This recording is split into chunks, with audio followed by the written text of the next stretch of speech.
To get started? We are. Yes. Okay. Ms. Formica, if we could go on the record, please.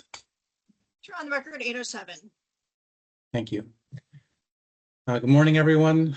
My name is Michael Barber. I'm the General Counsel for the Green Mountain Care Board, and I'm going to be the hearing officer for today's hearing.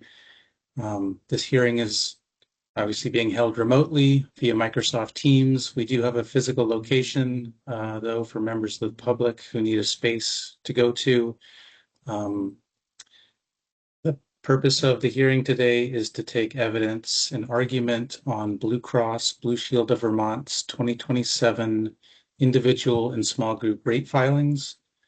The docket number for the individual filing is GMCB-001-26RR, and the docket number for the small group filing is GMCB-002-26RR. The hearing is being held pursuant to 8 VSA Section 4026, as well as Section 2.307 of the Green Mountain Care Board's Rate Review Rule, Rule 2. We have 4 board members present this morning. Chair Foster has recused himself from these proceedings. Representing Blue Cross today are Michael D'Onofrio and Bridget Acey from the law firm of Striz and Mayer. I hope I pronounced that right. You'll correct me if I got it wrong. And representing the interests of health insurance consumers are Eric Schulteis and Charles Becker from the Office of the Healthcare Advocate. Laura Beliveau, the board's staff attorney, is here as well. She'll be leading the direct testimony of the board's contract actuaries from Lewis and Ellis, and may also have questions for other witnesses as we go along.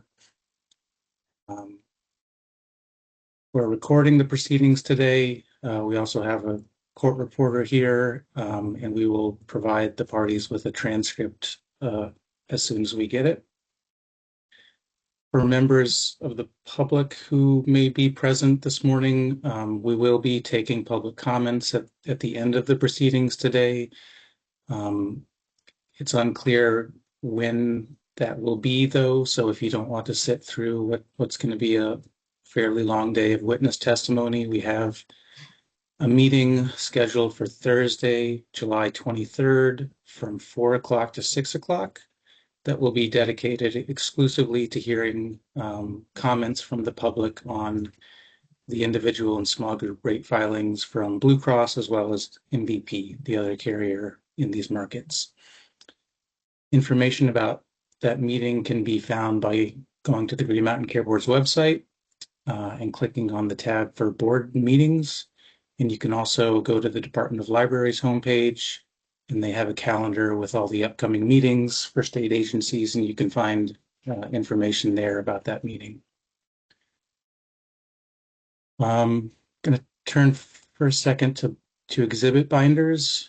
The board received binders on July 16th that contained 24 stipulated exhibits. I'll just note for the record that Exhibit 23 is it's a list of several exhibits from the Office of the Healthcare Advocate with hyperlinks to information from various state and federal sources. The binders do not yet include Blue Cross's response to objection number 6, I believe, which was submitted on Friday after we received those binders. So question to you, Eric and Michael, are we treating that as Exhibit 25 today? We would move its submission as Exhibit 25, and if the HCA has no objection to that, I think we can stipulate that. Sounds good to me. Okay. Do all the board members have that document handy to refer to? Yes. Yes, I have it. I'm seeing nods. So we'll just remember for questioning that is Exhibit 25. and we can supplement the binders after the hearing. Laura, yeah. Sorry for housekeeping at this point, but could someone from Blue Cross please send Eleni the link to that binder? They have all the documents, but they don't have it as the binder, which has to be downloaded, I believe, from a shared file of some kind. Sorry about that. We just realized that they didn't have the official binder. Thanks. Laura, would it make sense for that to go to Kevin? Yeah, to Kevin and Jackie, please. Yes. Okay.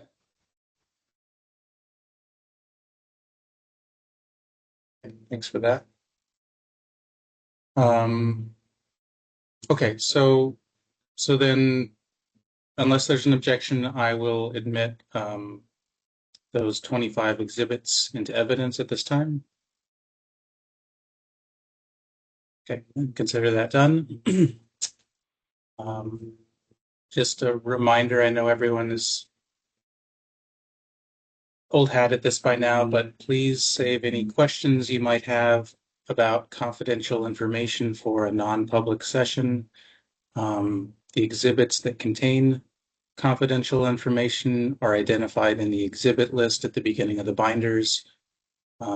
Exhibit 25, which again is not in the binders yet, also contains confidential information, and that confidential information in each document is highlighted with blue highlighting. That's how to recognize it quickly. As we move through the witnesses, please also tell me if you have questions for the witness regarding confidential materials so that I can get a sense of how long we might need for a non-public session and what those topics might be generally. And then finally, I just wanted to note that the Office of the Healthcare Advocate filed a motion on Friday requesting the disclosure of certain information related to Chair Foster's recusal. I denied that motion by order on Sunday, and so I just wanted to be clear at the outset here that I intend to keep this hearing about the filings and not Chair Foster's recusal, and I don't plan to allow questioning designed to elicit the type of information sought in the motion. So with that, does either party have anything we need to address before we move to opening statements? Yes, if I may, Hearing Officer Barber. Couple things. As we discussed at the pre-hearing conference, Blue Cross Blue Shield of Vermont objects to the extent the board intends to rely on 18 BSA 9371 in determining whether to approve, modify, or disapprove the rates before you today. That statute was listed in the hearing notice among your rate review rule and rate review statutes as part of the criteria and considerations relevant to the board's review. As we discussed at the pre-hearing conference, due process requires notice and an opportunity to be heard. Referencing section 9371 in the hearing notice in this way doesn't provide sufficient notice for a couple of reasons. First, it comes months after the rates were filed, so there's no ability for a carrier to kind of take that statute into account in developing the filings. And perhaps more importantly, it's simply too vague to refer to the statute as a whole. It's a statement of legislative purpose with 14 subsections that state broad, aspirational, and to some extent conflicting or priorities that are in tension with each other for Vermont's healthcare system. Unlike the rate review statute 8 VSA 4026 or the board's specific rate review statute 18 VSA 9375 B6 or the rate review rule itself. 9371 doesn't set out actionable concrete standards or criteria by which a proposed rate can be evaluated. And the hearing notice doesn't identify any specific portions of 9371 that are of interest to the board or pertinent to its review here in this proceeding. So it's not possible for a carrier to know which of the many priorities articulated in that statute are at issue here. It also doesn't place any duties or obligations on carriers or any private parties. The final subsection 14 does say that the state of Vermont must ensure universal access to and coverage for high quality medically necessary healthcare services for all Vermonters. Sorry, that's subsection 1. And subsection 14 says state government must ensure that the healthcare system satisfies the principles expressed in this section. Finally, because the statute addresses the state as a whole, it sweeps in the board and sister agencies like DFR and DEVA, the Department of Vermont Health Access, who all have roles and responsibilities related to insurance plans and insurance rates that go into these markets. And so it's not possible to there could be not conflicting, but different glosses that different agencies might put on different parts of section 9371. And that again makes it impossible for a carrier to know how to comply with the statute without additional guidance. So that's the objection. Thank you for allowing me to put it on the record. As a technical legal matter, just in order to preserve this objection, if there is questioning about this statute, Ms. Acey and I will simply note our continuing objection for the record. We'll try to do that in an unobtrusive way and not talk on and on like I just did, but just so that everyone knows we're not being rude. We're just sort of doing what we have to do to preserve the record on this. The other two more housekeeping things I wanted to touch on were hearing officer Barber, you mentioned executive session. We don't anticipate either Blue Cross witnesses direct going into confidential information. If it does, of course, we'll flag that. But we're certainly happy to go into executive session to answer any questions from the HCA or the board members. And then finally, our firm, Strisson Maher, we have two, we have a summer intern and a summer associate, Camilo Baldonado and Amanda Morrison, who we've provided the link to. They may join at various points in the day simply to observe, but I just wanted you to know if you see those names, they're part of the Strisson Maher firm. And with that, I am finished. Thank you very much. And just so you know, hearing officer Barber, I don't expect our cross to elicit, at least right now, I don't expect our cross of any witness to elicit confidential information either.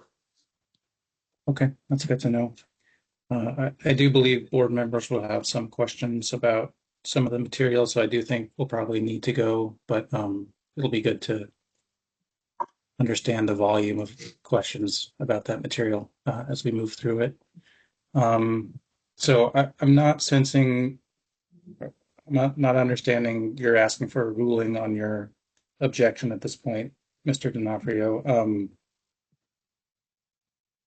But I did just want to give the healthcare advocate an opportunity to, I mean, do you have any response to the objection, Eric? We do not, hearing officer Barber. Okay. Okay, then I think we're ready to move into opening statements, and I'll turn it over to Blue Cross. Thank you. Good morning, board members Holmes, Merman, Teachout, and Walsh, and hearing officer Barber. Good morning to Mr. Fisher, Mr. Schulteis, and the rest of the healthcare advocate team. My name is Bridget Acey, and along with my colleague Mike D'Onofrio, I represent Blue Cross Blue Shield of Vermont. We are joined today by many members of the Blue Cross team, including the CEO Beth Roberts, Ruth Green, Rebecca Heinz, Greg Bulbul, and Martine Brisson Lemieux. We appreciate the opportunity to appear today and explain the basis for Blue Cross Vermont's filed rates in the QHP individual and small group markets. With the agreed upon adjustments to the rates, Blue Cross Vermont seeks approval for an average 6.5% increase in the individual market and 4.5% in the small group market. We know that Vermonters do not want any increase in the cost of their insurance, but we are relieved to be here today asking for increases that are modest compared to recent years and to current national trends. The Kaiser Family Foundation reports that the median premium increase in these markets nationwide is 14% this year. So we want to start today by acknowledging the collaborative efforts and hard work of stakeholders across the system, including the Green Mountain Care Board, that helped make this possible. Blue Cross Vermont has been working hard to contain costs through its contracting processes, and that work has been aided by the board's clear direction to payers and providers in hospital budget guidance and hearings. The focus on cost containment has made a difference. These rate hearings have become an annual touchstone for frustration over the ever-rising cost of healthcare. We understand why that is. Families and businesses experience healthcare costs through their insurance premiums, deductibles, and copays. But the fact is, Blue Cross Vermont's premiums are the result of rising healthcare costs, not the cause. As the board is well aware, Vermont's healthcare affordability crisis remains a reality. And we know that policymakers, regulators, and market participants are and must remain focused on the goal of reducing healthcare costs. Blue Cross Vermont has been and remains a willing and engaged partner in those efforts. Turning to today's proceeding, we've compiled a voluminous record that supports the soundness of these rate requests. We are asking that the board approve adequate rates that will enable these QHP markets to be sustainable. Our first witness will be Blue Cross Vermont's Chief Actuary, Martine Brisson-Lemieux, who, along with members of the actuarial team, prepared the filings and has submitted pre-filed testimony explaining the actuarial basis for the requested rates. As usual, on most matters, Blue Cross Vermont's actuary and the board's independent actuary are in agreement. Ms. Lemieux will testify today about one key area of actuarial disagreement, the recommendation from Lewis and Ellis to reduce the medical utilization trend in the proposed rates. That recommendation is not supported by the record. We understand that the board wants to approve rates that are as low as possible, but the rates need to be actuarially adequate. The historical performance of these markets, in which both carriers have significant cumulative losses, is compelling evidence that reducing the trend assumptions is not a good bet. Our second witness today will be Ruth Green, Blue Cross Vermont's Treasurer and Chief Financial Officer. Ms. Green will address the company's financial picture and explain the basis for the 5% CTR request in these rates. Here's the key point that you're going to hear from us over the course of the day. The requested rates, including the 5% CTR, are necessary for the QHP markets to be sustainable. For Blue Cross Vermont to continue to offer plans in the individual and small group markets, those plans have to be adequately priced to pay for the costs and to consistently support and contribute to member reserves. These markets are expensive and high risk, and as a result, they drive over half of the company's need for reserves. Up to this point, as Commissioner Sampson explains in his solvency letter, these markets have shown a cumulative loss, meaning they were subsidized by the company's reserves. As Blue Cross Vermont recovers from very challenging financial circumstances, the only viable plan is to assure that the experience in these markets turns around.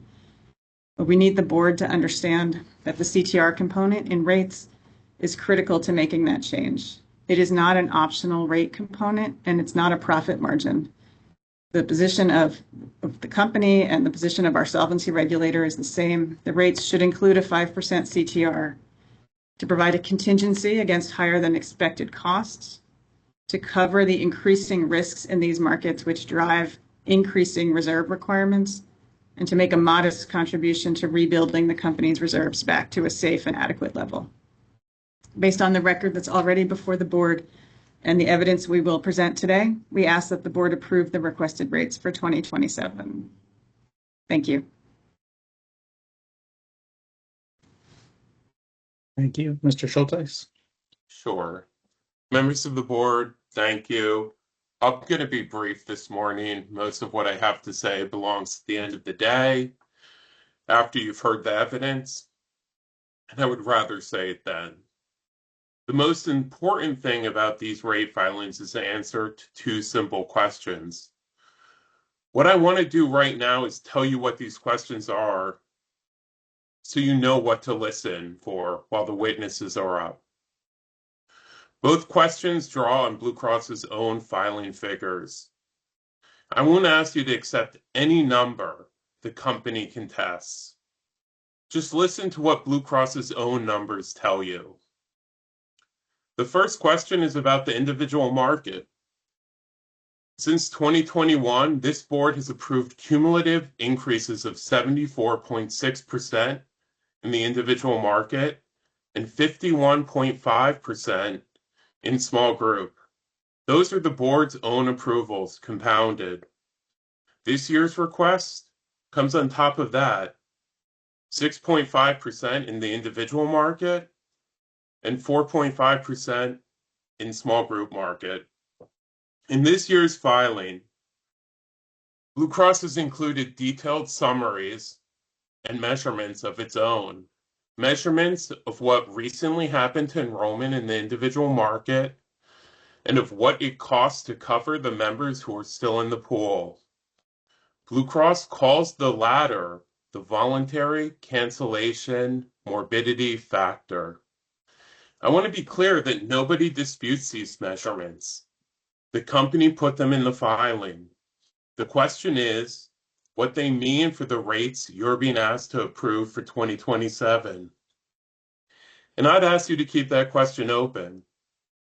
The second question is about reserves. Blue Cross's financial position improved over the last year, and it improved substantially. In 2024, these books of business lost money. In 2025, they made money, and so did the company as a whole. By the end of 2025, Blue Cross's reserve position was materially stronger than it had been a year earlier. None of that is in dispute either. What is in dispute is what follows from it. So those are the two questions. I want to be just as clear about what the questions aren't. You'll hear a good deal today about the risk-based capital range Blue Cross has been ordered to reach. Both of my questions take the target range as a given. Neither one asks whether Blue Cross is currently in its RBC range. Neither one asks whether the company should eventually reach its target RBC range. Keep my two questions in mind as the testimony comes in. First, what the individual market measurements tell us about the 2027 rates, and second, what Blue Cross's stronger reserve position means for 2027. I'll come back to both questions at the end of the day. Thank you.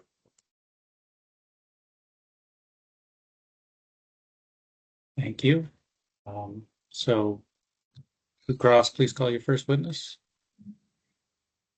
Thank you, Hearing Officer Barber. We call Martine Brisson-Lemieux. Ms. Lemieux, I'm going to swear you in. Do you solemnly affirm that the evidence you shall give relative to the cause now under consideration shall be the whole truth and nothing but the truth under pains and penalties of perjury? I do. Okay, go ahead, please. Thank you. Please state your name and current position for the record. My name is Martine Brisson-Lemieux. I'm the Chief Actuary at Blue Cross Blue Shield of Vermont. And how long have you worked at Blue Cross as part of the actuarial team? I joined the Blue Cross actuarial team in 2009. Did you prepare and submit pre-filed testimony in this proceeding? Yes. Can you please identify your initial pre-filed testimony by exhibit number? My July 10th pre-filed testimony is Exhibit 18. And was all the testimony contained in Exhibit 18 true and correct to the best of your knowledge at the time that you submitted it? Yes. As you sit here today, is all of the testimony contained in Exhibit 18 true and correct to the best of your knowledge?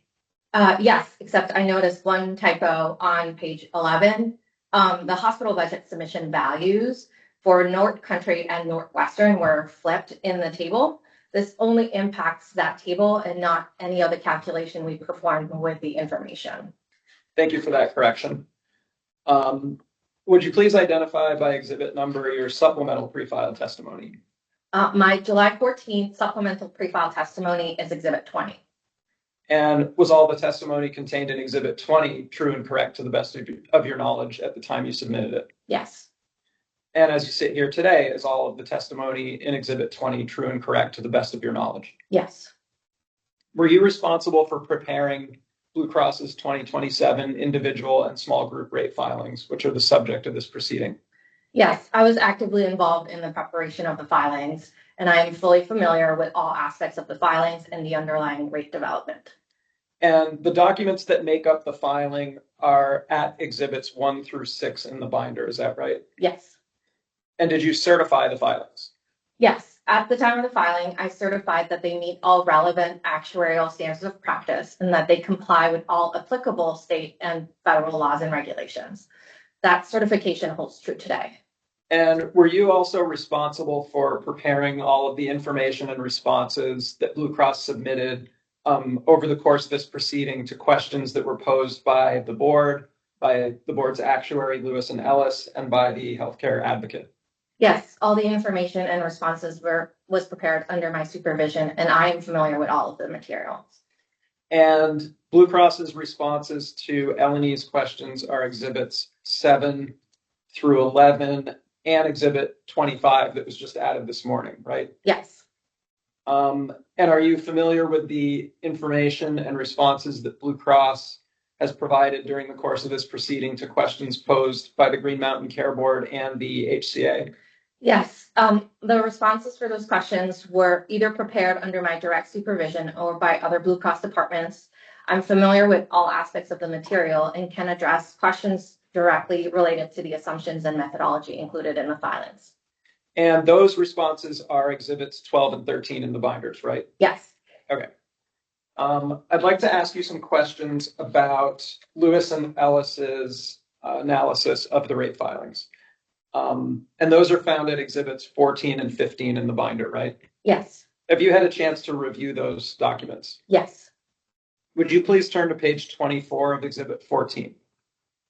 Tell me when you're there.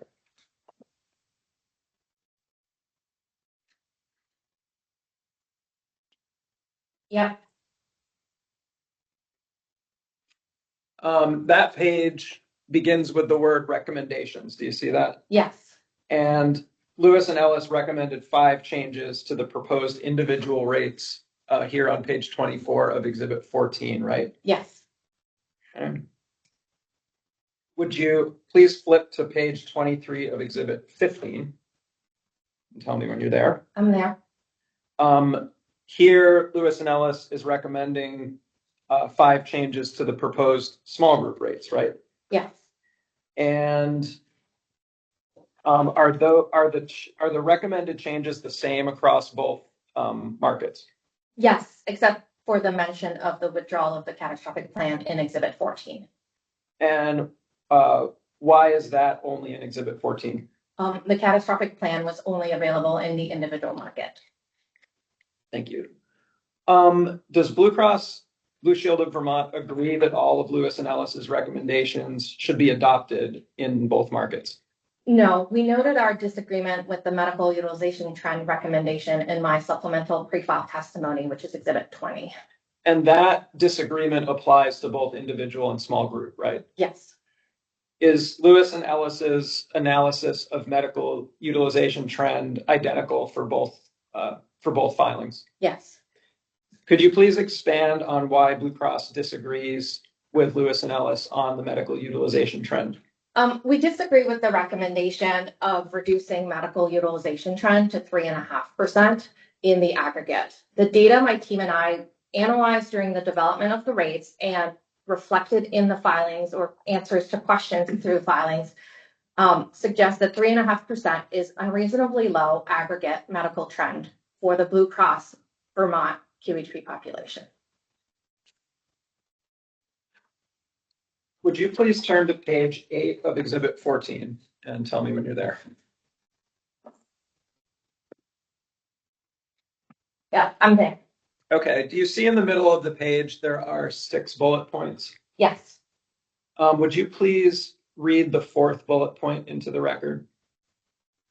The 2025 filings assumed a medical utilization trend of approximately 2.9%, and the actual QHP risk-adjusted loss ratios were generally consistent with the projection in those filings. Do you agree with the assertion that the 2025 loss ratios were generally consistent with the projections in those filings?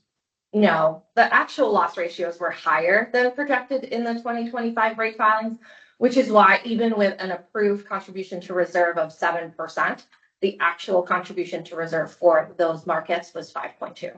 And can you just briefly explain what the term loss ratio means in this context here? Yes, it's the portion of claims divided by, it's the total claims divided by the total premium. Okay. And did Lewis and Ellis also conclude that the trends were not sufficiently risk adjusted for the morbidity of the underlying population? They implied that it wasn't, yes. And do you agree with that implication? No, I disagree with this statement. We review many trends, many subset of trends or combinations of subset of the population when we select our multiple trend assumptions included in this filings. Not only is our data adjusted for demographics and benefits, but we also review the drivers underneath each results to ensure that population morbidity or one-time events are not skewing the results. For example, the aggregate results of our selected trends are already lower than the most recent annual medical utilization trend. We selected these trends in part because we know that changes in the population can impact trend results. You just referenced the most recent annual medical utilization trend in your response. What time period does that cover? 24 to 25. Okay. And what are the aggregate results of Blue Cross Blue Shield of Vermont's selected trends for each market? 4.4% for the small group market and 4.6% for the individual market. And what is the most recent annual medical utilization trend, as you clarified, for the period from 2024 to 2025? The actual medical utilization trend from 24 to 25 was 5.2%. And does that number appear explicitly in the rate filings? No, but you can calculate it by adding the PMTMs on tables 5, 6, and 7 of the actuarial memorandum, which is exhibit 1 of the binder. Are you familiar with something called the public use files? Yes. Can you explain what those are? Public use files are the compilation of every QHP template submission nationally. So CMS gathers all the information from all of the submitted templates and puts them in one giant spreadsheet. And by template, do you mean the URRT? Yes, the Unified Rate Review template is one of the templates that ends up in a public use file. In your opinion, is using that data set without modification appropriate to opine on the reasonableness of Blue Cross's Vermont QHP population? No. Why? The data set includes approved trends for about 800 filings across the United States. It includes trends from much larger states like Florida and California. It includes trends from quarterly submissions from small group markets and trends from carriers that have not had the same experience as Vermont. But most importantly, the trends are for 2026 rate projections. Are there public use files that have the trends for 2027 rate filings? No, those won't be available until all the rate review are completed and CMS compiles all the data. Do you have any insight here today into what the proposed 2027 rate increases look like in other states or other parts of the country? Yeah, I have not reviewed all of the publicly available filings for 2027, but I have read summaries of what other states are experiencing for 27 rate increases. And what sources did you review? You mentioned summaries. Yeah, there are many online summaries, but the specific one I looked at was the Kaiser Foundation study that shows that of this, there's 16 states that have posted publicly their individual market filings. And what have you observed? And what have you observed in reviewing those summaries? The majority of the other states have published increases that are higher than Blue Cross Blue Shield of Vermont's increases. And while medical utilization trend is only one component of a filing. I'm so sorry. I see Eric. Objection. Could we get the puff into evidence? I mean, Miss Brisson Lemieux's testimony is speculation about the PUF, which we know nothing about. It's a publicly available source, and it's mentioned throughout Lewis and Ellis's report. I think that this is general background information. It's not a detailed analysis of the PUF. And similarly, at the moment, she's testifying about a publicly available Kaiser Family Foundation summary. So last I checked, the Kaiser Family Foundation wasn't a government source. It doesn't account for the fact that Vermont isn't age-rated. The comparison is not applicable because of that. It relates to silver plans, so second highest cost, lowest cost silver plan, which is a benchmark. We've intentionally inflated the benchmark, not intentionally inflated. Due to silver loading and how we've silver loaded, we've increased the benchmark value. So the comparison really isn't apt. I agree that Lewis and Ellis references the PUF, and it may be public, but it's not in evidence in this case. That's what matters.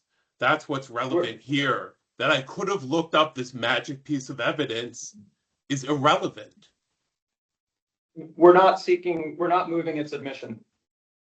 But you are talking about it. I understand the testimony to be about the Kaiser Family Foundation summary of 16 states. And I'm gonna allow the testimony. Mr. Schulteis, I think your objections go to the weight the board might give this testimony, but I'm gonna allow it into. Please proceed. Thank you. We're done with this area of testimony for whatever it's worth. Ms. Lemieux, are you familiar with other medical utilization analyses performed on Vermont-specific data for 2027? Yes, so we developed medical utilization trend as part of our large group filings, which is currently under review by the Green Mountain Care Board, and for BHI, which is reviewed by DFR. And what are the trends in those Vermont lines of business? We filed a 4.5% medical utilization trend for large group, and BHI's approved medical utilization trend for their plan year ending June 2027 was 3.8. When you set a medical utilization trend, do you set it by components or as a total figure? We set the medical utilization trend by selecting trends for 4 underlying components. And what are those? Facility, pharmaceuticals in the medical benefit, professional mental health, and other professional trends. And why don't you set it as one total figure? Based on the actuarial standards of practice, actuaries should consider detail by service category if relevant, credible data is available. We consider that our data meets these standards and review and select medical utilization trend at the component level. And does this mean that you don't consider the total trend? No, the standards of practice also say that the assumptions should be reasonable individually and in the aggregate. So as such, we take into consideration the total trend that is produced by our underlying selections. It's important to consider the factors underlying trend and the trend in total. And does Blue Cross have a track record of filing trends that are higher than necessary in these markets? No, as clearly shown by our actual contribution to reserve and the cumulative losses over the years in these markets. I have just a few more questions. Turn to section 1.3 of the actuarial memorandum, which is page 3 of Exhibit 1, and let me know when you're there. I'm there. So this section discusses the laws, regulations, rules, and other legal authorities that the filing must comply with, right? Yes. In your professional opinion, do the filings comply with those requirements? Yes. And if you would please turn to section 1.8, which is at page 8 of Exhibit 1. I'm there. That section addresses the criteria guiding this board's review under 8 VSA 4026, right? Yes. And in your professional opinion, do the filings comply with those criteria? Yes. And would you please turn to page 12 in the binders of Exhibit 18, which is your initial pre-file testimony?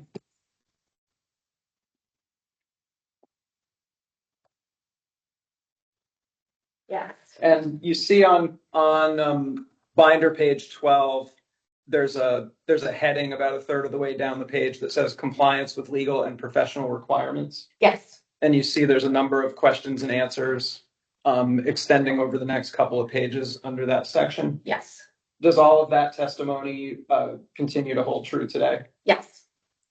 Thank you, Ms. Lemieux. I have no further questions at this time.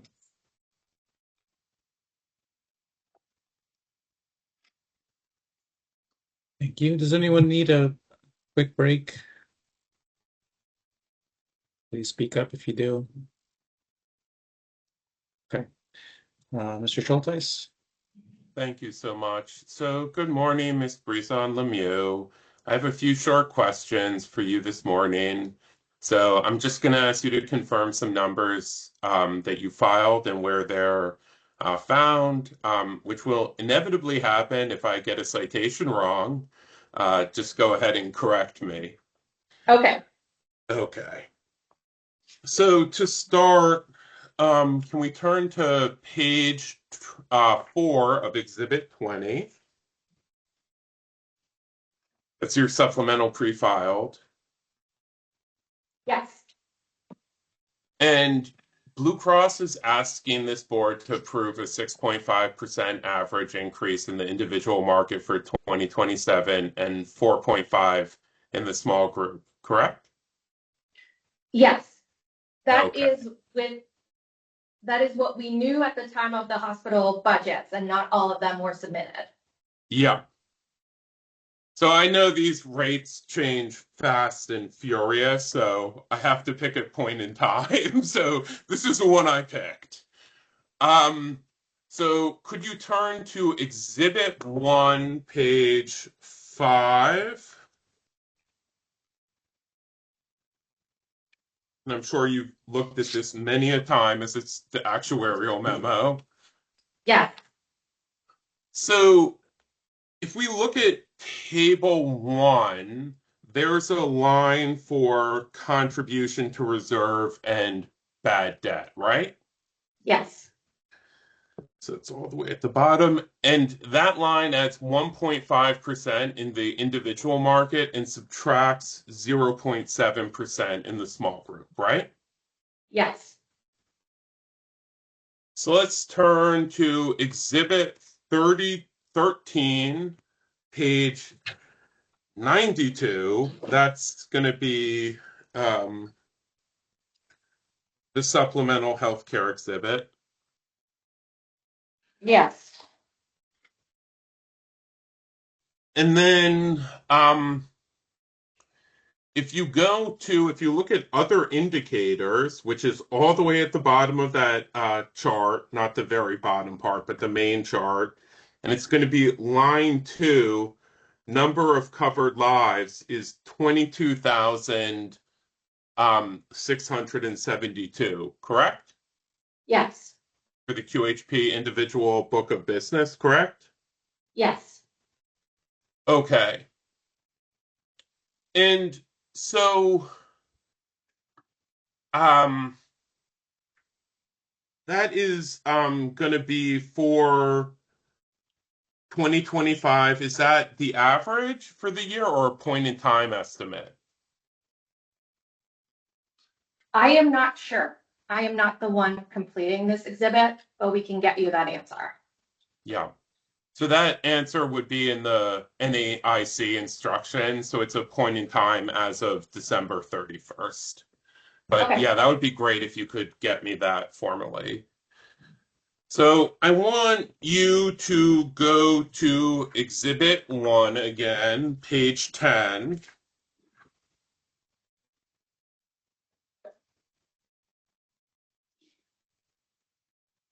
And section 3.4.1.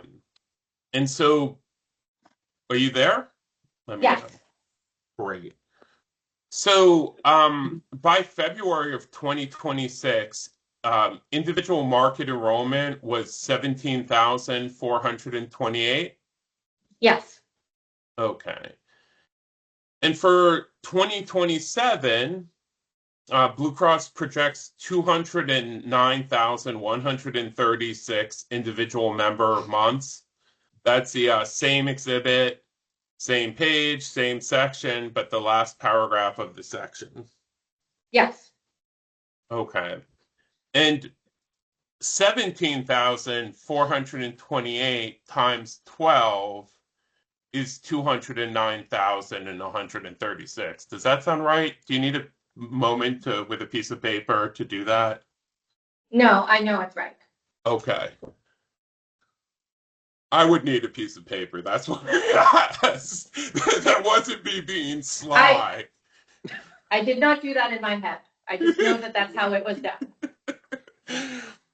So, I want to ask you a few factors about the morbidity factor and questions about the morbidity factor, and we're going to stay in Exhibit 1.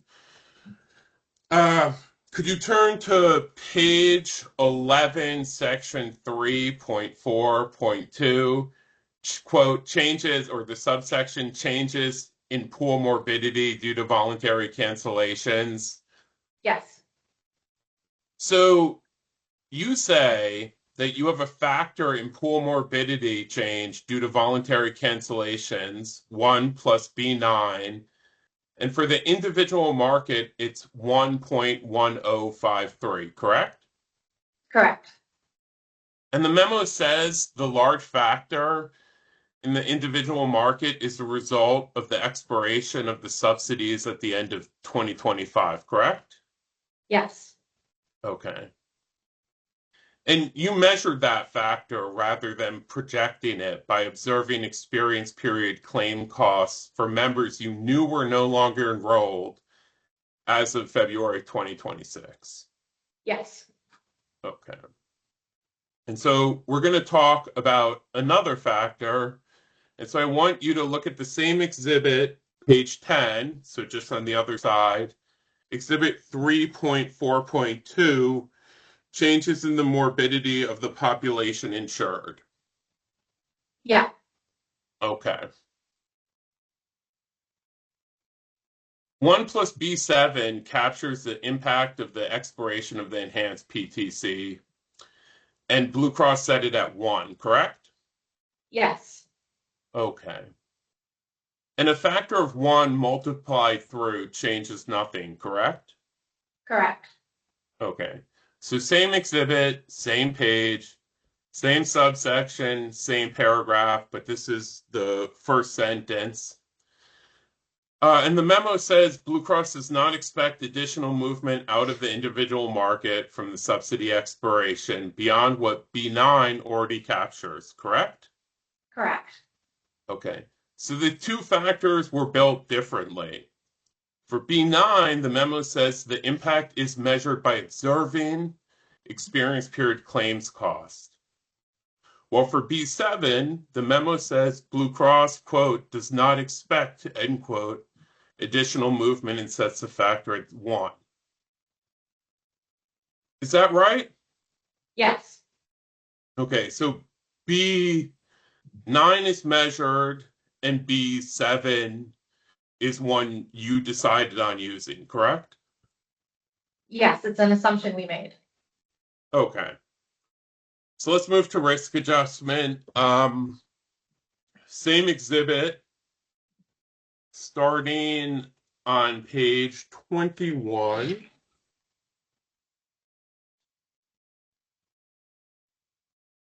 Section 3.7.1, all the way at the bottom of the page. Yep.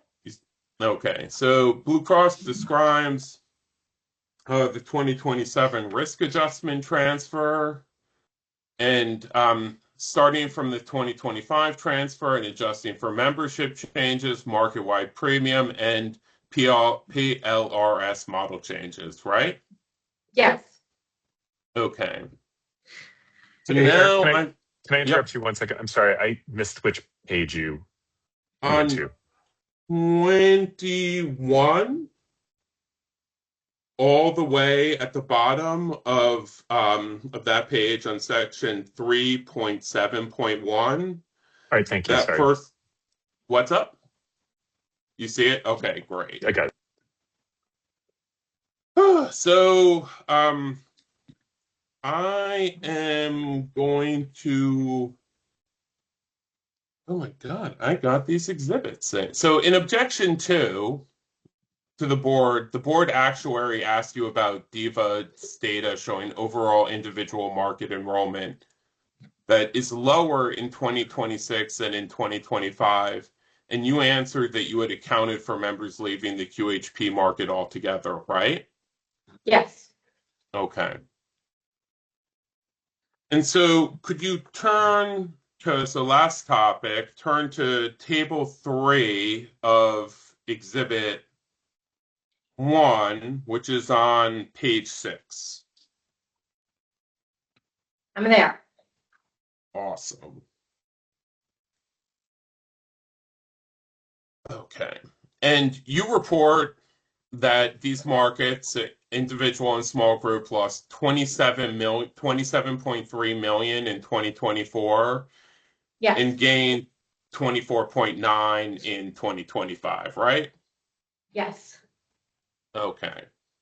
And let's turn to exhibit 10, page, well, it's only one page, so we're turning to it. And so you restated those figures that were in the actuarial memo, prior year items placed in the year incurred rather than the year booked.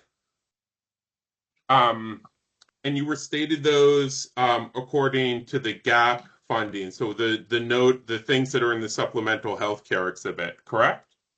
Yes. Okay.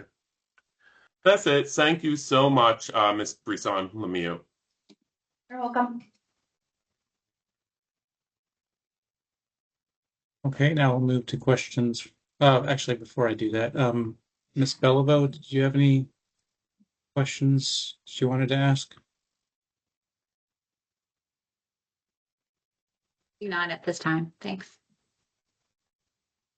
And I'll move to the board, starting with member teach out.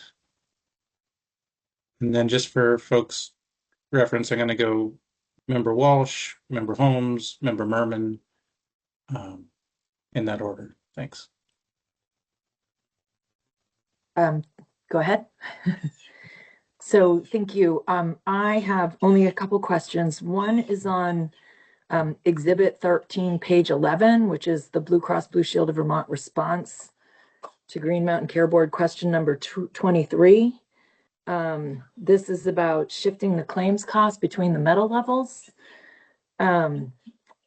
And my question is, what is the result of changing the claims costs by the metal levels, and is it material? So I'm gonna have to find the exhibit. Give me 1 second to answer that question. Yeah. No, that's okay. So on exhibit, I can say it again. It's Exhibit 13, page 11, question number 23.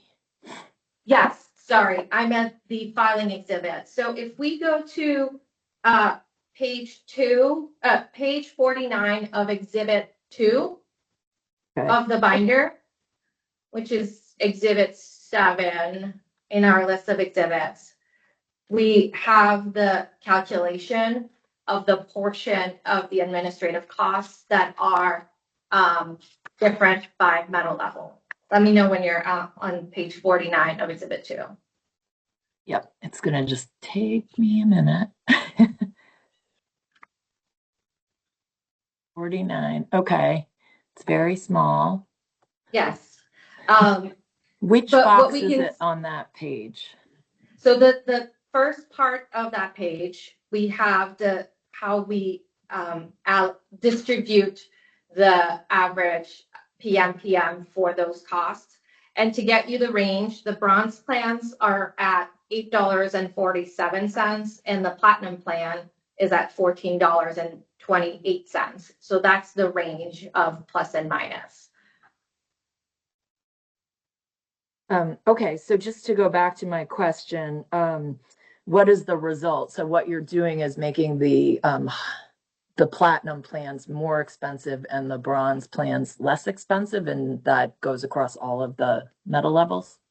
Yeah, that's what we did. Okay. And do you consider these changes to be material?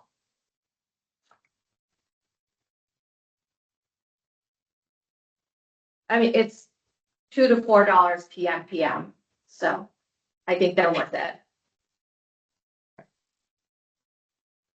And my next question was on pharmacy, and I'll let you get there this time. So Exhibit 13, page 9, this was the Blue Cross response to Green Mountain Care Board question number 19. Yes.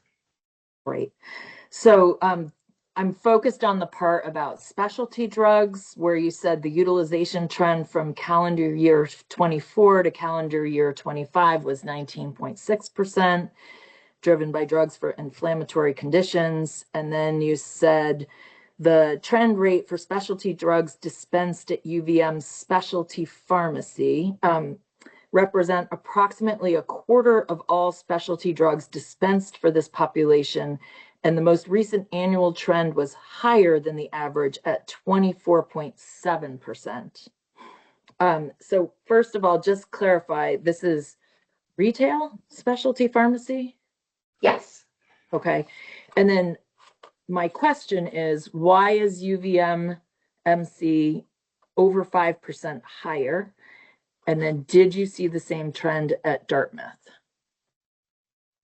I don't have the answer to those two questions. I don't know why it's higher. I mean, the specialty scripts that are dispensed, there are not many, right? And so a handful of scripts, plus or minus one way or the other, can change the trend numbers sort of materially. So we have to remember that the size of that we're looking at is small.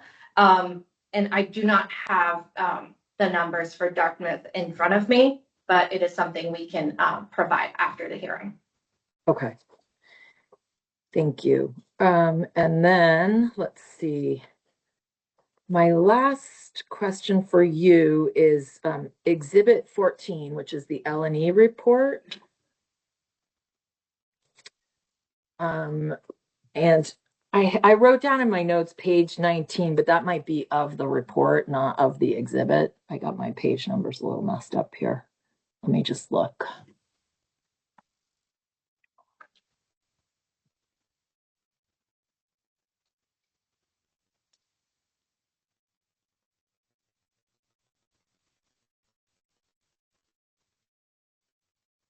So it's the chart that showed the distribution of administrative costs across plans, and it had Blue Cross at the low end of the scale. Yeah, I'm there. Okay, great. So my question is Blue Cross's low administration on this scale because the admin is actually low, or because the premiums are so high in Vermont that it makes Vermont or Blue Cross Blue Shield of Vermont an outlier? Well, the second graph shows on the PMPM, right? And you can see that we are below the average there. But yes, on the first chart, the relationship to premium impacts the percentile. Great. Okay, I think I think that is it for my questions for you. So thank you very much. Thank you. Board Member Walsh. Good morning. Good morning. I wanted to ask to start with, do we have, or could you point me to the current RBC projections for 2026? We provided some estimates of the year-end RBC for 2026 in Exhibit 25, which is the answer to Lewis and Ellis round 6 of questions. Okay, thank you. I'll find that. I heard earlier that you consider the L&E trend assessment, trend estimates to be unreasonable. Is that the same as inadequate in your opinion? No, inadequate would be on the total rate. Unreasonable would be for a specific assumption. I see. Thank you. And if the board were to adapt L&E's trend, is it your assessment that that would produce an inadequate rate?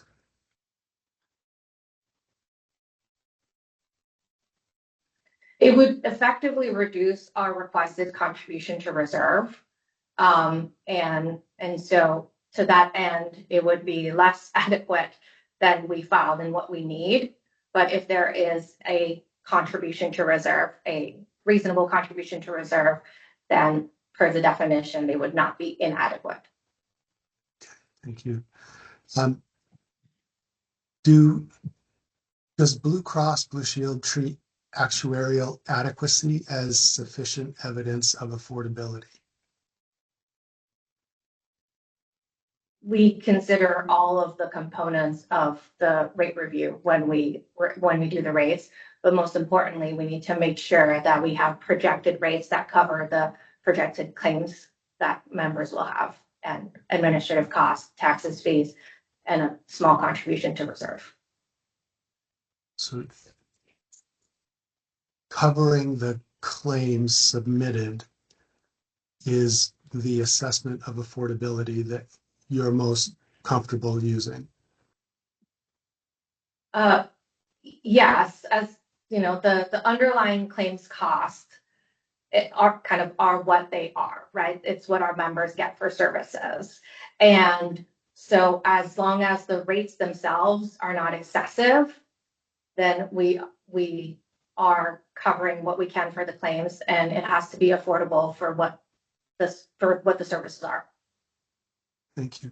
How should the board consider excessive? Excessive would be if the projections for all of the components are much higher than than a reasonable actuary would say, and if the contribution to reserve was much higher than it needed to be to sustain the company. Thank you. Prior projections through the made by Blue Cross Blue Shield have differed from actual end year results, including last year. How have those differences between the projection and then the experience informed this year's request?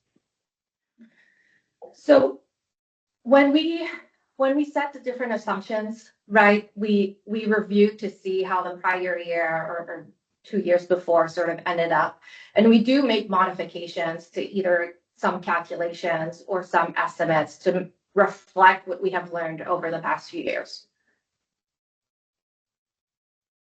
Can you say more about what those changes have been? So for example, for trends, right, we had been using a few years back a subset of the population that we matched on some demographics. And what we saw is that it was producing results that were lower than using a full population all the time.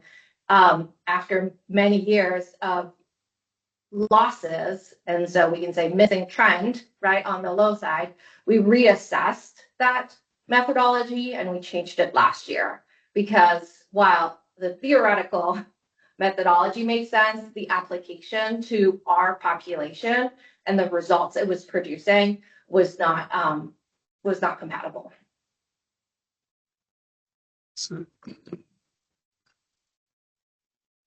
So given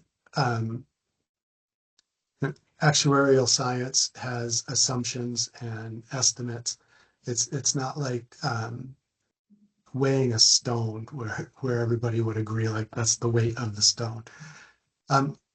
How confident are you that the assumptions in this filing taken together represent the best estimate for 2027 costs, rather than they support an estimate that's within a reasonable range? Well, one thing we can probably be sure is that it won't be exactly what the actuals turn out to be. And so we have to be mindful of that. And when we put all of the assumptions together and all of the projections together, we are confident that our projection is sound and reasonable. And then we have a contribution to reserve that is sort of the contingency, that in part is the contingency for the assumptions not being exactly what the actuals will be. Yeah. So that contribution to reserves is meant to hedge against some of that uncertainty. Yes. How confident were you last year when the filing was submitted that it was the best estimate, especially given the solvency concerns last year?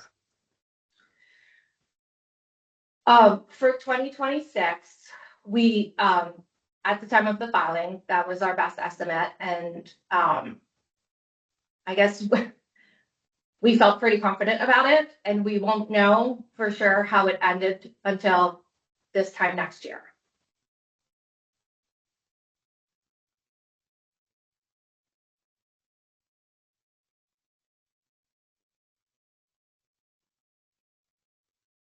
Does Blue Cross Blue Shield believe that every possible adverse outcome needs to be pre-funded through premiums?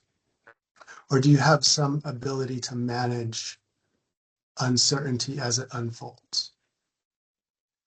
If our reserves were at the level that they should be, we would have a lot more ability to manage for uncertainty. That is why we need to have reserves, so that we can handle the fluctuation of the unforeseen events.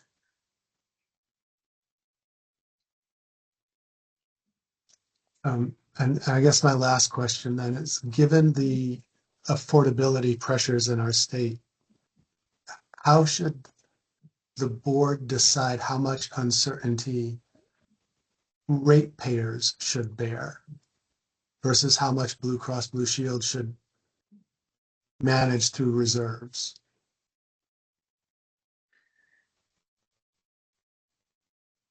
I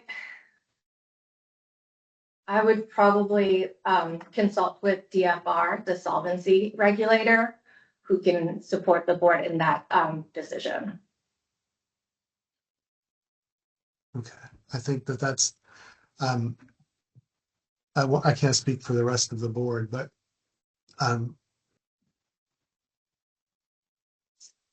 I do believe solvency is a very important issue.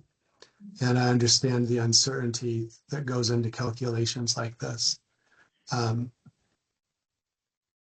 the contribution to reserve being a fundamental hedge against that uncertainty.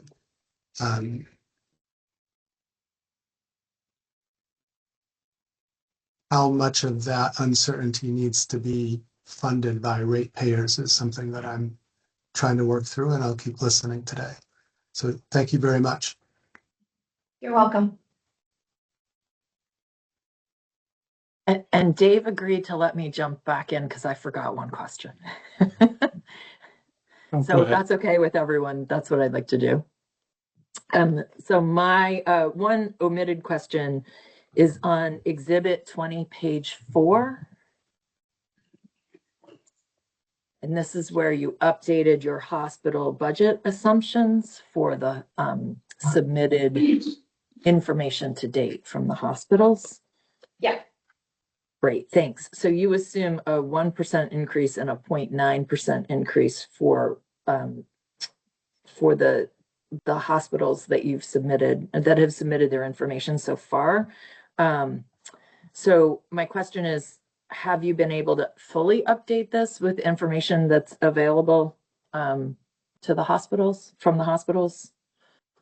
No, at the time we Okay. wrote this, there was 4 missing hospitals, and I have not had time since to Okay. look at hospital budgets. Do you plan to submit an updated request when you have the full suite of information? We can, if that is helpful, understanding that these are just the submitted budgets and that the board has a lot of work to do between now and then. Right. So I guess the question I'm getting to is the first submission from Blue Cross and Blue Shield of Vermont assumed guidance, the 1% reduction in commercial. This assumes the hospital budgets. It's partial, but would you say that's sort of the extreme high end versus versus what you originally submitted? Yeah, the original submission had guidance plus enforcement, just to be clear. And yes, my understanding is that 2 of the 4 missing hospitals came in below guidance. So I would agree with your assessment that this is sort of a high watermark on the impact of the submitted hospital budgets. Okay. And we've also had one more enforcement hearing and action since your submission as well. So you would include that? I'm Yes, speaking we would. about CBMC. Okay. Great. So, and then the last question, and honestly, I can't remember. So I won't ask it if you can't find it, but you gave me information about the medical hospital increase, what each 1% equaled in 2027. So it was 0.4% on rates, or 162,000. And I can't remember if that was on the original guidance or if it's on this new number. I'm asking you to remember. Sorry.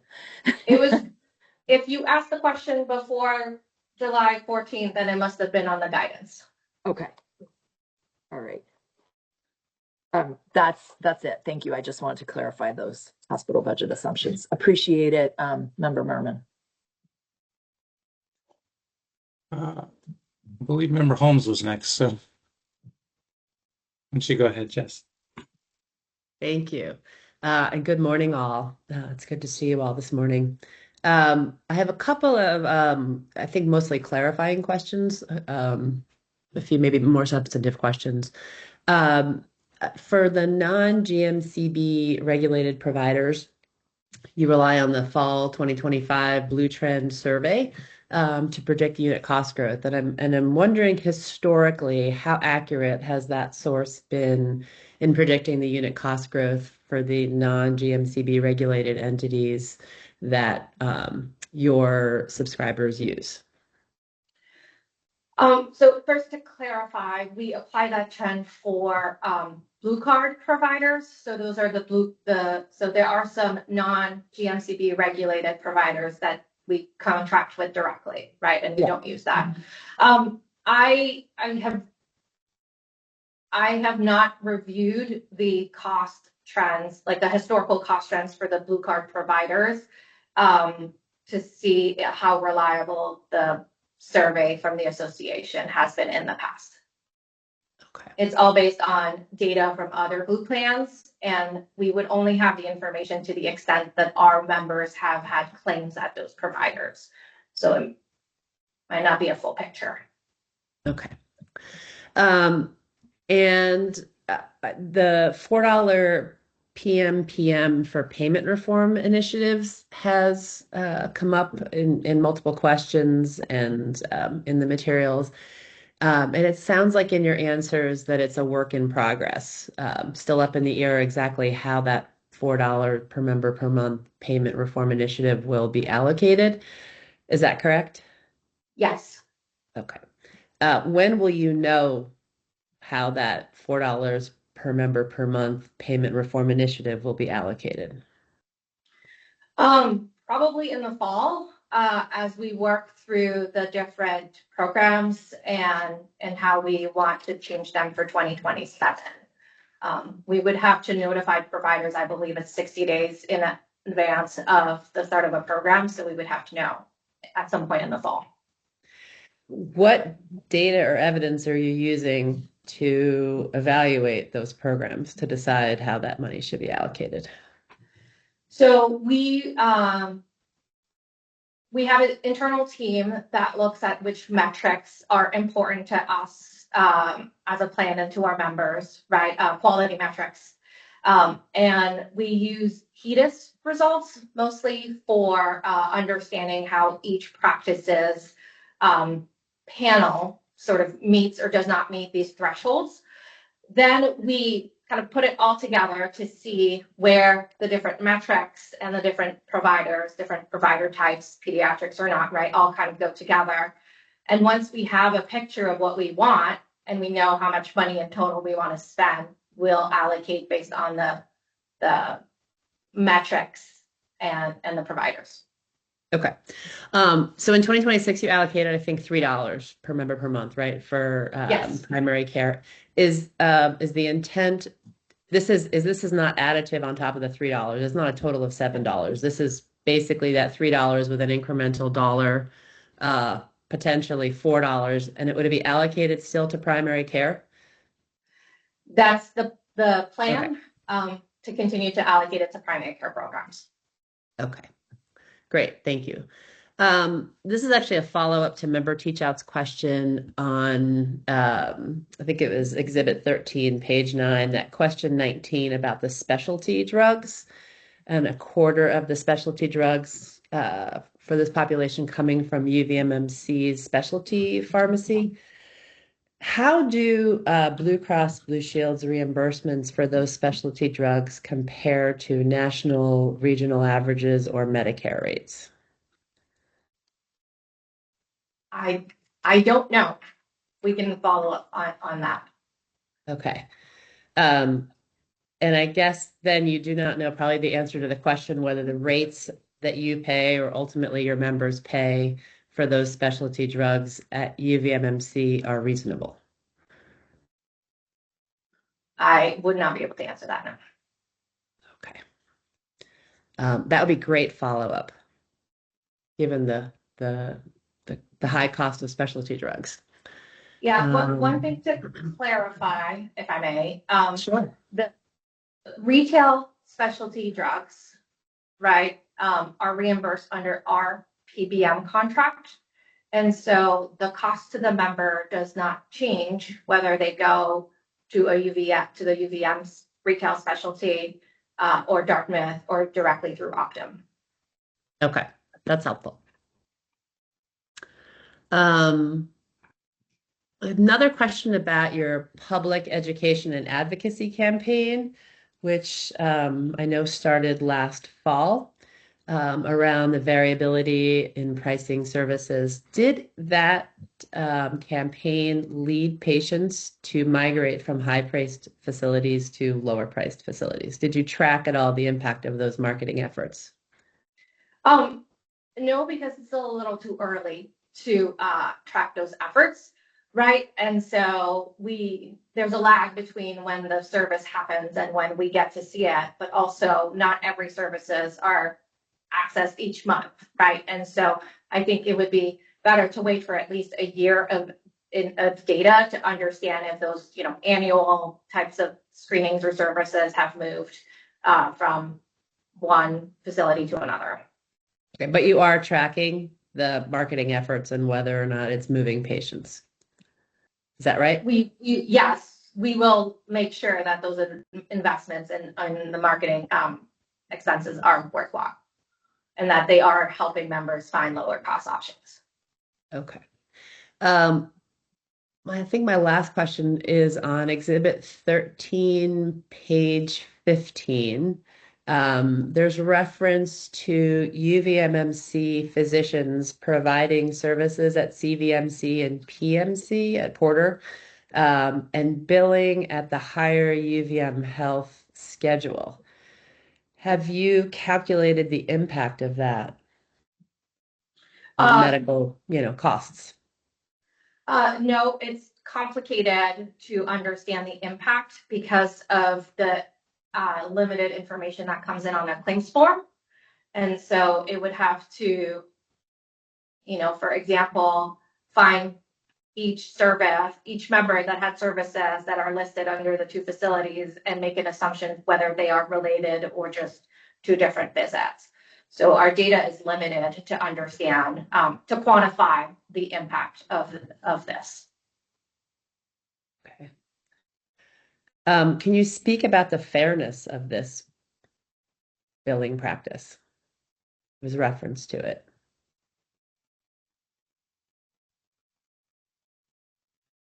I'm not sure I understand. Well, is this what's anticipated when a patient goes to one of those affiliate hospitals? Is the expectation that they're billed at the affiliate hospital rate or at the UVM health rate? If I was a patient, I would expect to have the bill come through the affiliate hospital. Yes. So I would be surprised. Okay. Is there anything that Blue Cross Blue Shield can do about this, in your opinion?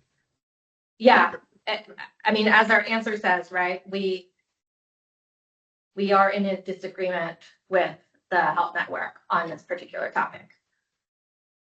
Is there a way to better track when this happens going forward? I think going forward, when NPIs, right, the provider numbers are submitted on all of the claims, I believe that might make it easier. But I would have to go back to the team that knows a lot more about provider reimbursement and what we could and could not do with this to really answer this. Okay. Thank you. That's it. You're welcome.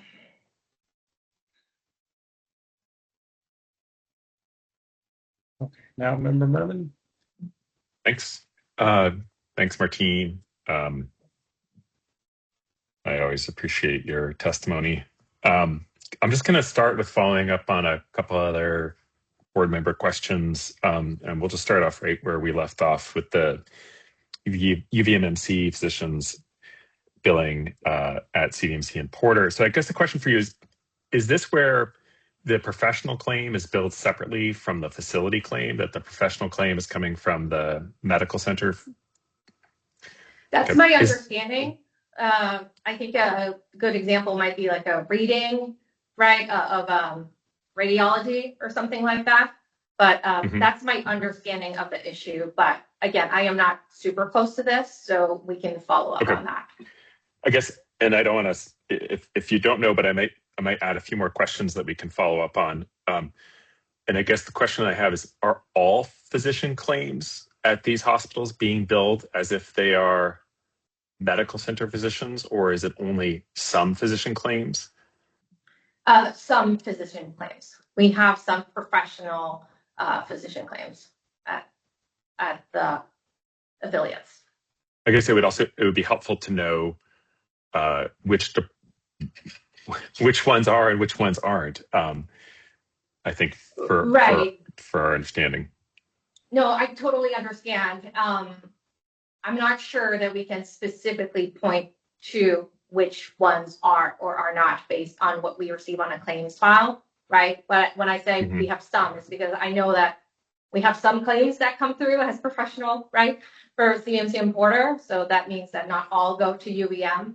But again, this is an issue where I would need other teams to support me because I am not deep in these details.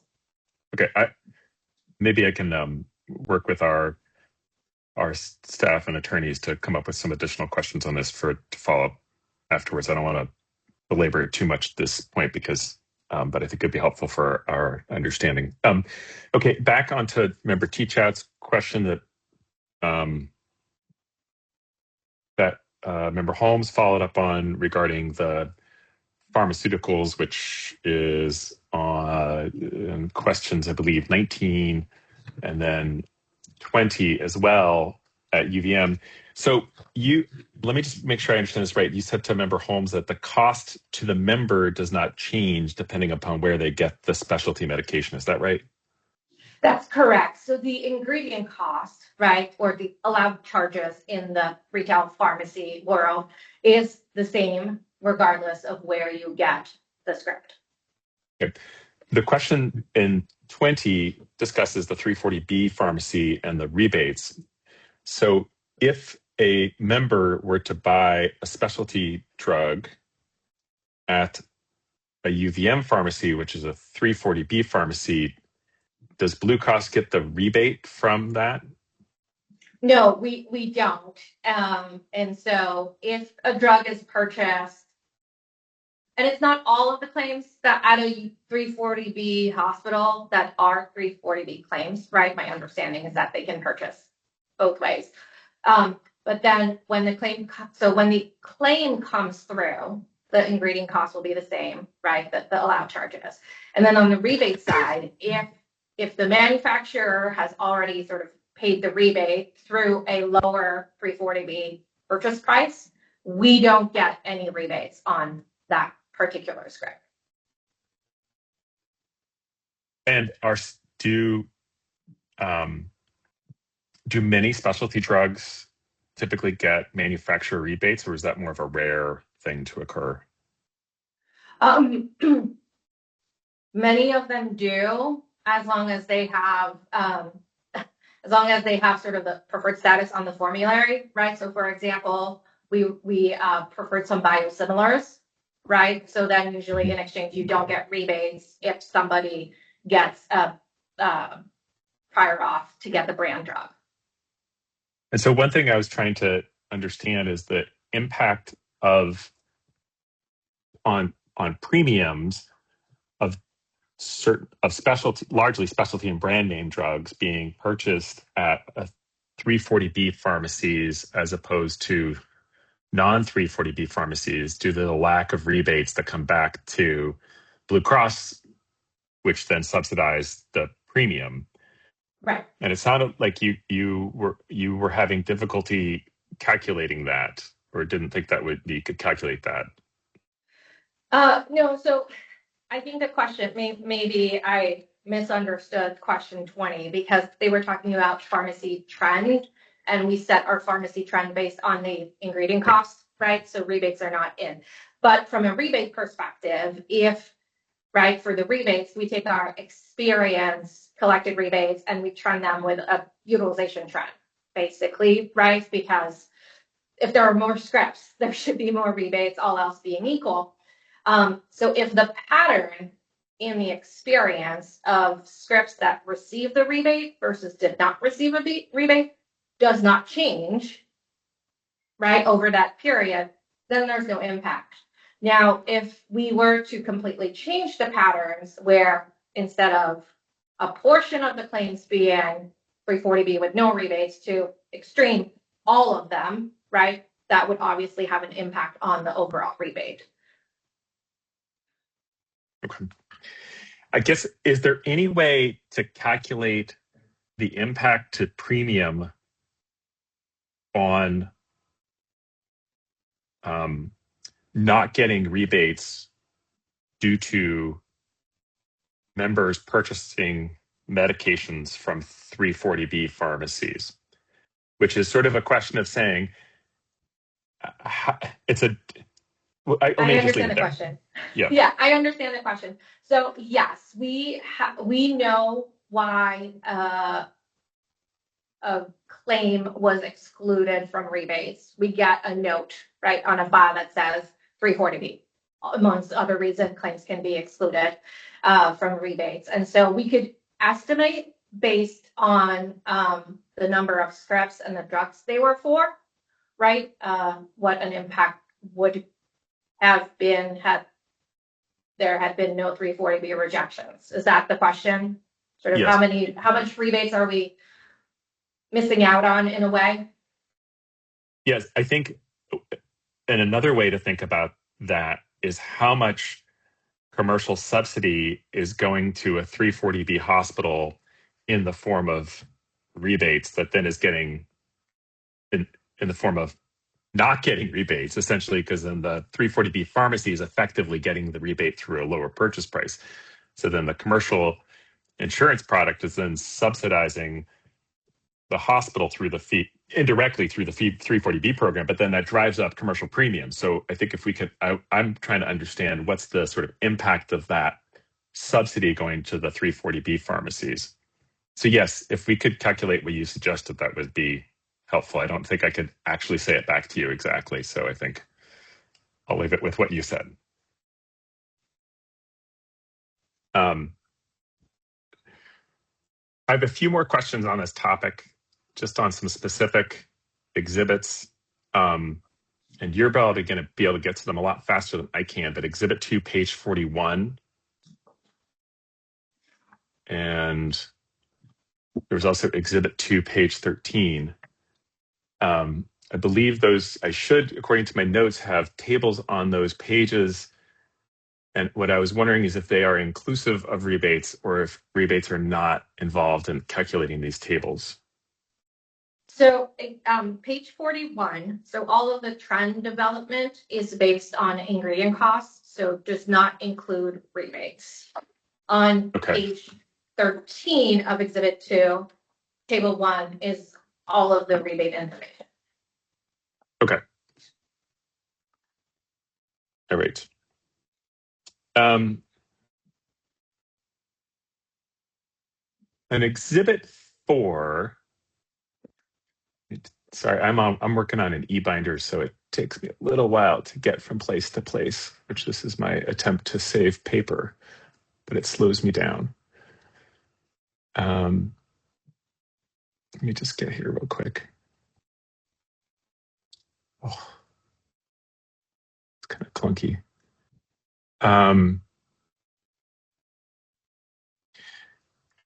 I know the documents, I'll just say, I think this Exhibit 4, you're discussing the various things that you have been able to do to reduce, to improve quality and reduce costs through the through at Blue Cross Blue Shield. And so you discuss in the first section there of things that you're doing, how reducing unit prices has impacted the adequacy of premiums to cover. How reducing unit prices has been good. And what I'm wondering is, how has the reduction in unit prices impacted your ability to cover claims and thus premiums? And if you have calculated how the unit price reductions that have occurred has led to offset your premium needs. Yeah, so and I won't make you flip to it because I know you're on the e-binder, but in the Exhibit 1 are Table 1, so page 5. So maybe page 5 of your PDF. We have a line item for one-time events in 2026, which reduced the overall increase by 0.7 for individual and 0.5 for small group. And that is the impact of the lower unit costs for 2026 plan year. We are reflecting those right now. Okay. Not to make you turn all the way back to the Exhibit 4, but the next section is on the value-based care initiatives. And it discusses needing additional premium for the value-based care initiatives. But in concept, the value-based care initiatives should reduce the premium need. And so what I'm trying to understand is are these value-based care initiatives leading to increased or decreased premiums? They are all in all supposed to be neutral to premium. We are investing in value-based programs with providers instead of higher fee-for-service increases. And so in all, the goal is not to increase overall claims costs, but slowly shift payments from a straight fee-for-service to value-based payments. And are you able to, because the way that section was written is that it's an increasing increasing impact on premiums. Are you able to calculate whether or not this is changing that in a meaningful way? I don't have those numbers right now. I would have to see sort of all of the decisions that have been made around fee for service and understanding sort of how it all fits with value base. And I don't have the answer right now. Okay.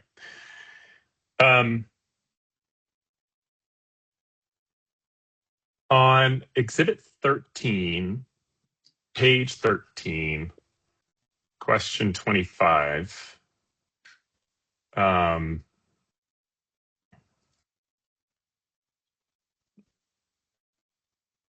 There, very close to that. So let me just get there.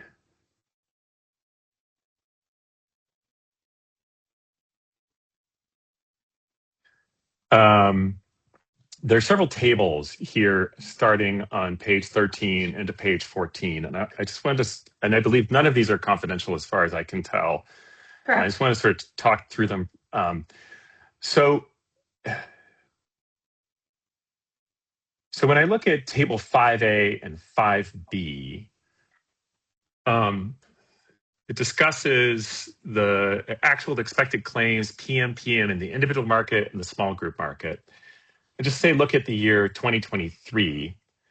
Your actual medical claims in the small group and individual markets were a little bit above the expected, but only a couple of percent. And the pharmacy claims in each of those markets were a little bit below in this individual and a good bit above in the small group. But we're sort of saying, I would sort of wager a quick guess would be that we're like maybe 3% above, 2.5% to 3% above the actual above the expected.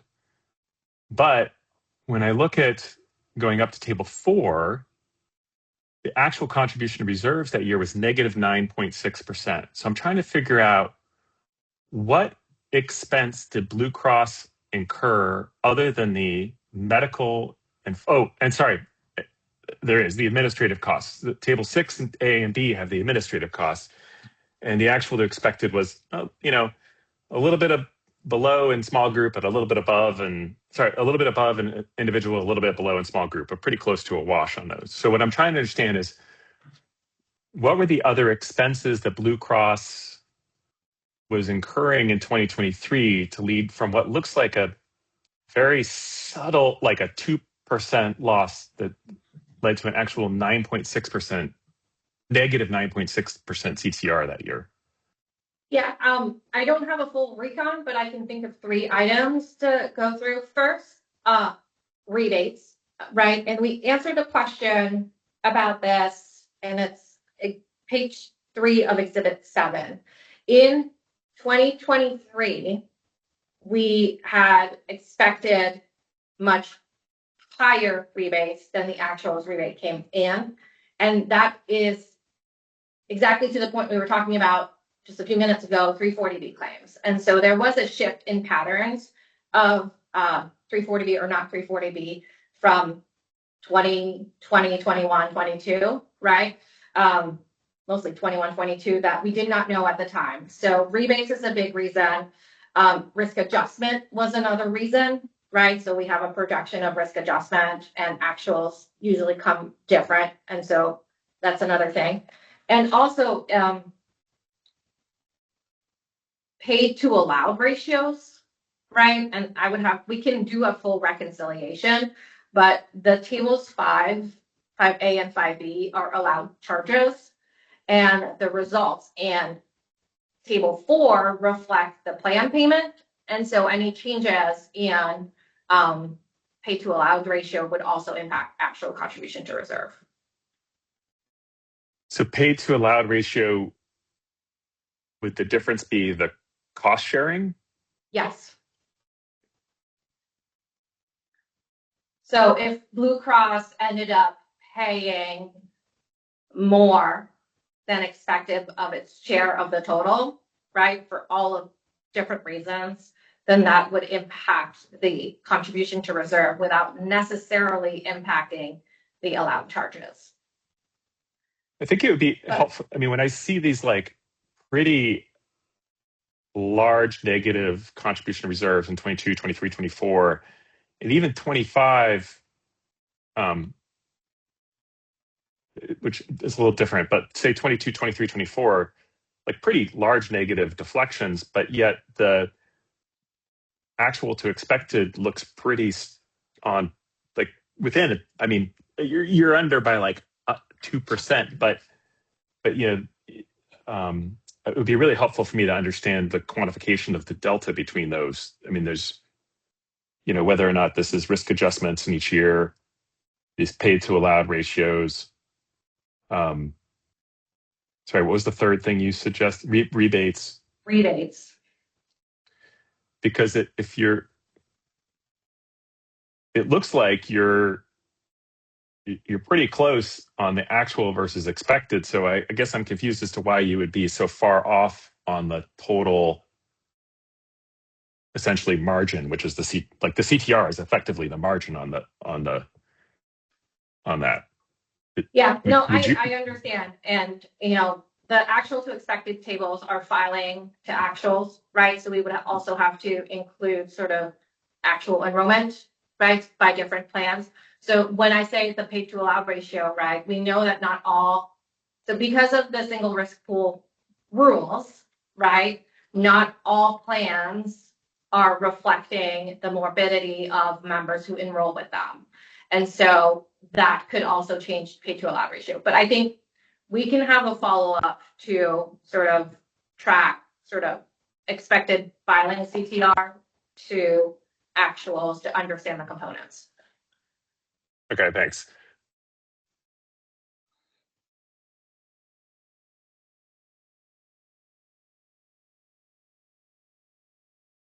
All right, give me one more minute here. I'm just trying to find another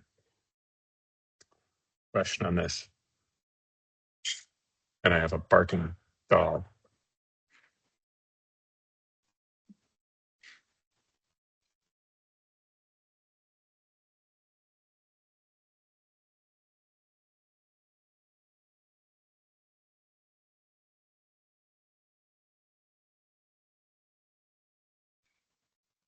Okay, Exhibit 8, page 5, question 12. Basically, you were talking about an outlier payment methodology change, and one of the things that the outlier payment methodology was previously based upon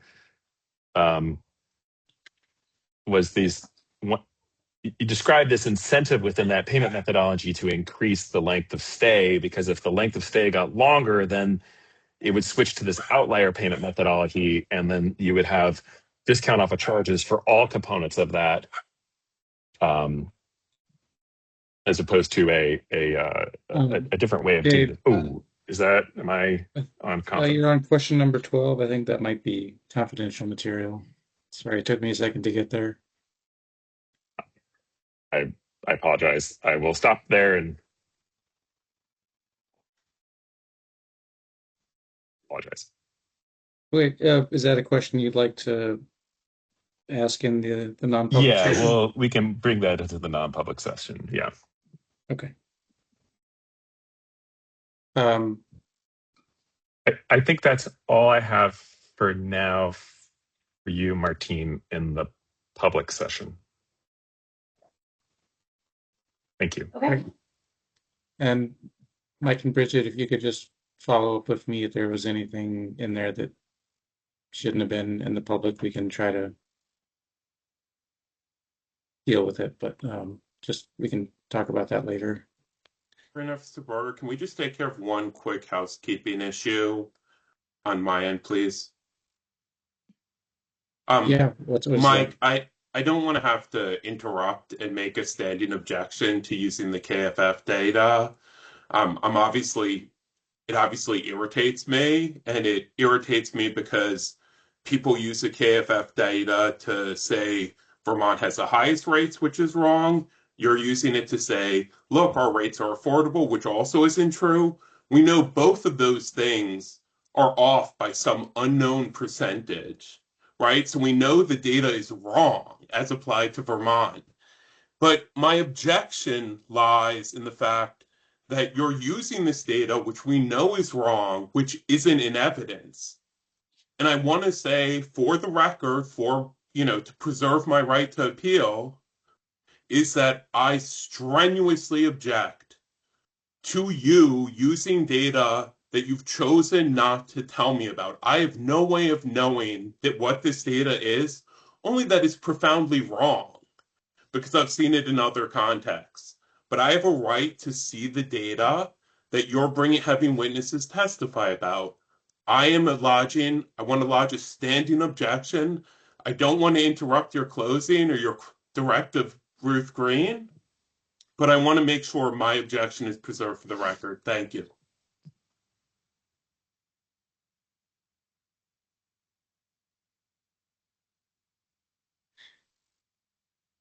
Okay, why don't we take a 10-minute bio break at this point? Sure. And hearing officer Barber, for the record, I have no redirect for Ms. Lemieux. Okay, good to know. All right, I'll see everyone back here at 10:02 or so. Thank you. Do you want to go off the record? Yes, if we could, Ms. Formica, Sure. thank you. Yeah, off the record 9:52.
Can you hear me?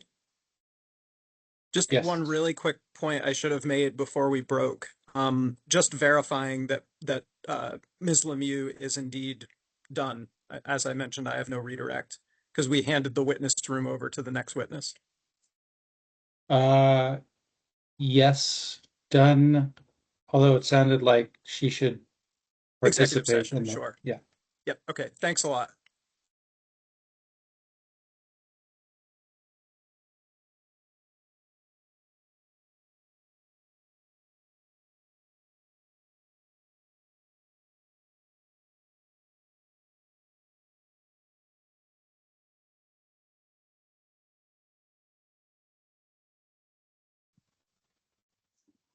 We're unmuted now. I just need a minute to get my screen situated.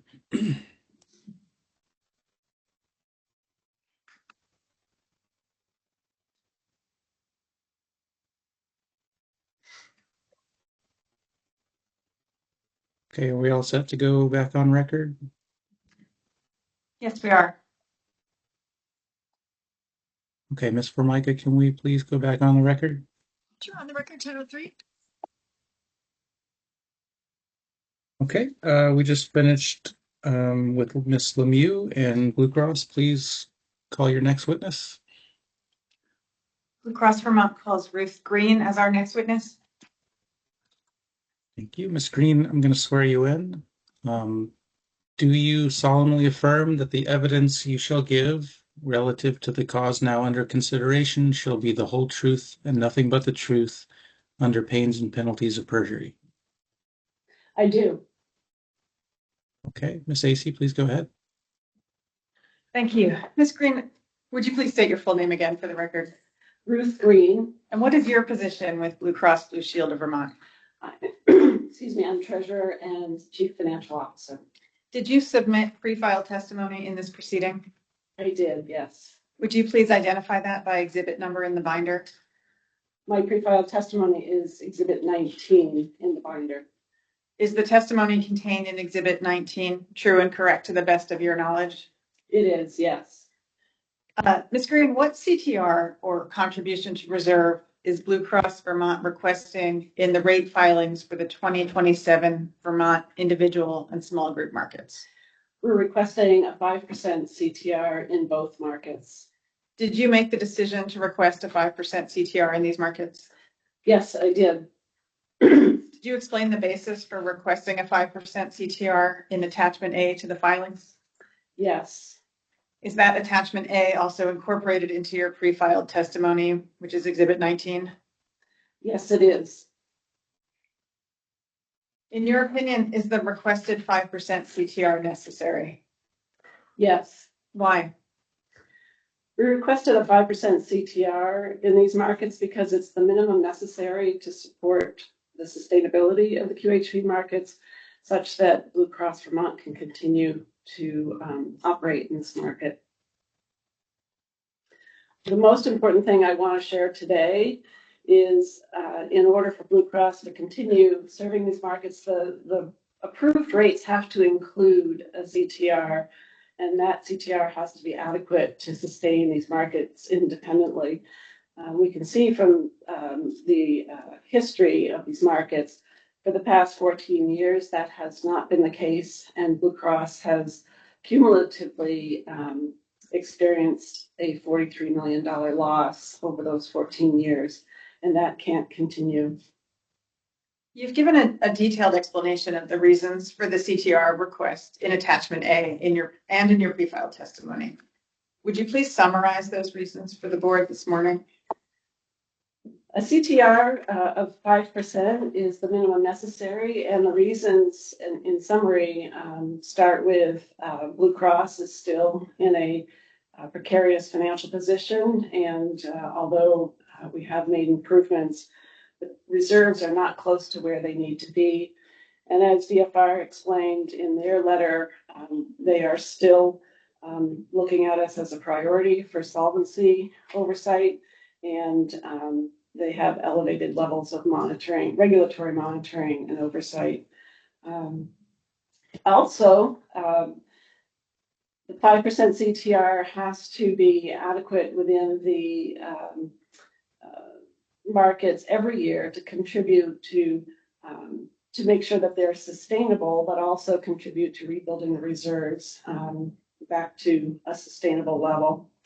And then another reason is, as you look at the history and the results in these markets, as DFR rightly referred to and observed, that there's significant uncertainty and volatility in these markets for both carriers. And so lowering a CTR below 5% would significantly increase the probability or the risk of another loss in these markets. And it's important to note that these markets drive a significant portion of Blue Cross Vermont's reserve requirements. And that's another reason why the CTR needs to be an integral component of the premiums in order to sustain the risks that we take in these markets. In the response you just gave, you noted that the individual and small group markets account for the majority of Blue Cross Vermont's reserve requirements. Would you please explain that further? Yes, the significant reserve requirements for these markets is because they are on a relative basis, the plans have generous benefits and they present a significant risk if things don't go the way the projections in the premiums are estimated. They are fully insured, which means that once the premiums are set and fixed, Blue Cross is required to pay every dollar of healthcare costs for our members, no matter what. So that is inherent in why the CTR is so important.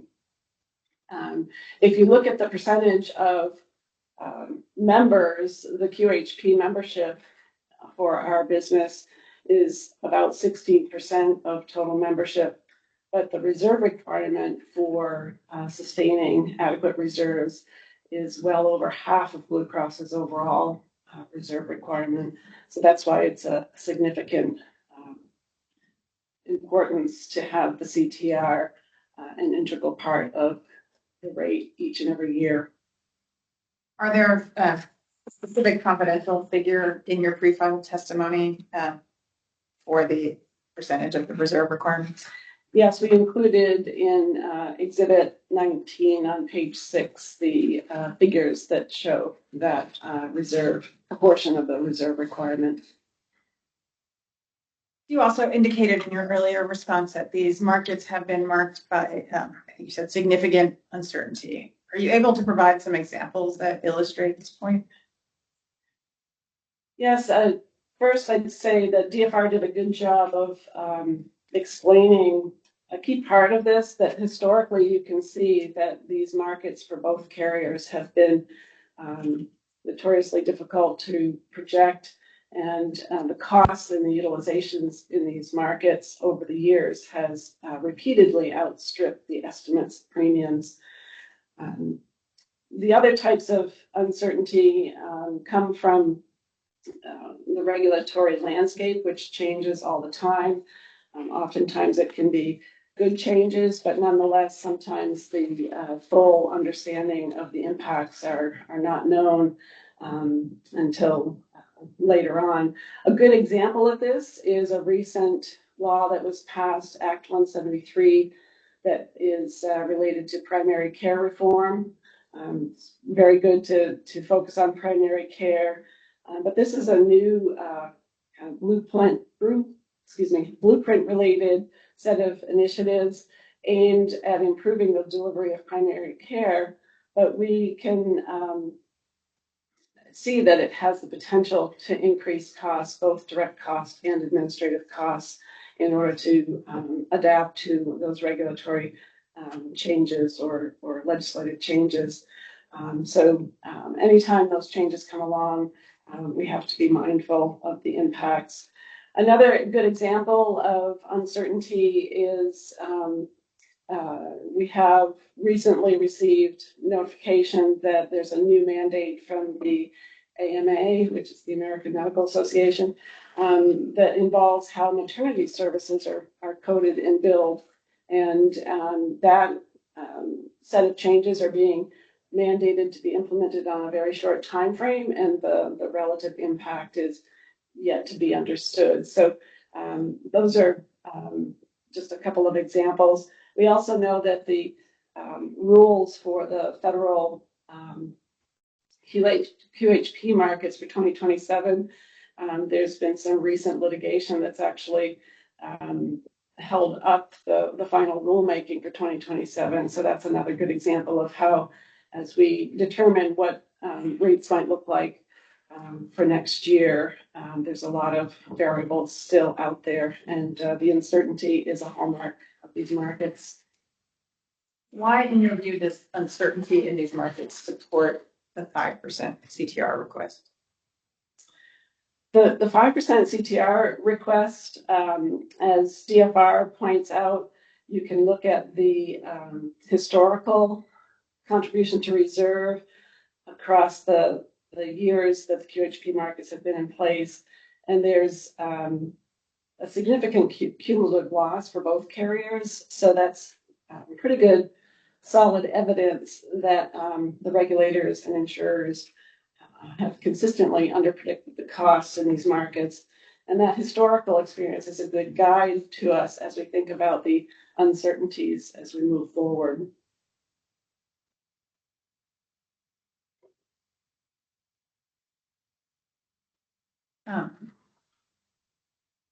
You've also mentioned sustainability a couple of times. Would you please explain what it means for the QHP markets to be sustainable?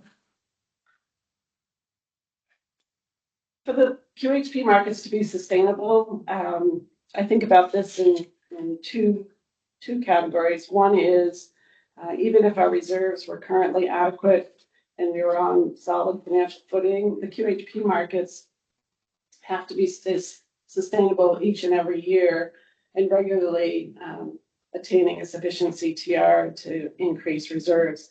And this is because the medical costs and the costs of healthcare that drive premiums do go up each year. And so the importance of a contribution to reserve is just to keep up with the pace of that increase. So as the cost of paying claims goes up, the risk and necessary reserve requirements also go up. So CTR is not an optional requirement. It's a integral component of every year's rate, and it's necessary to be adequate in terms of a rate. The second point of sustainability is, given our current financial situation and the historical losses in these markets, the 2027 rates have to be sufficient to build back reserves. And that's not optional either. We really need to have sufficient reserves to operate both in the midterm and the long term because of the risks inherent in these markets. You've also mentioned, as you just did, Blue Cross Vermont's financial position and reserve level in explaining the CTR request. Would you please summarize Blue Cross Vermont's financial position? I'd like to start with the good news. As was noted earlier, our year-end 2025 position in terms of RBC is better than we expected to be when we were here a year ago. Year-end RBC 2025 was 388, and that's without the support of surplus notes. So that's very, very good news. That good news has contributed to the modest rate increase requested this year for 2027. The news isn't all good, however. Our reserves are still inadequate. At year-end 2025, the number of reserves were only 105 million. A fact that puts that into perspective is that if you look at the 3-year period ending in 2024, we lost over 100 million in reserves in that 3-year period. So having roughly 100 million in reserves does not provide adequate protection against risk. We still need to build back the reserves, and to do that, we need the markets that drive the majority of those reserves to contribute to member reserves each and every year.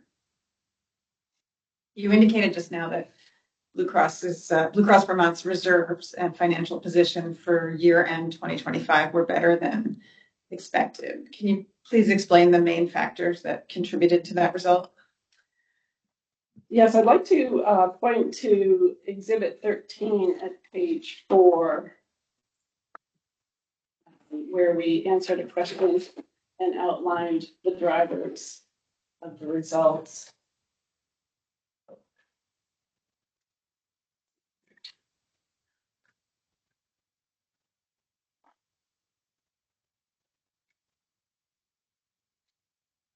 Sorry.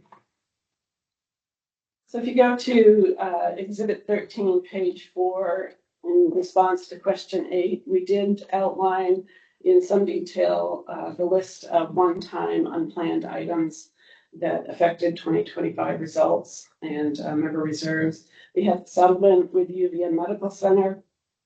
We had a settlement with RPBM Optum. We had higher than expected risk adjustment transfers, meaning we got more revenue than we had expected through the risk adjustment.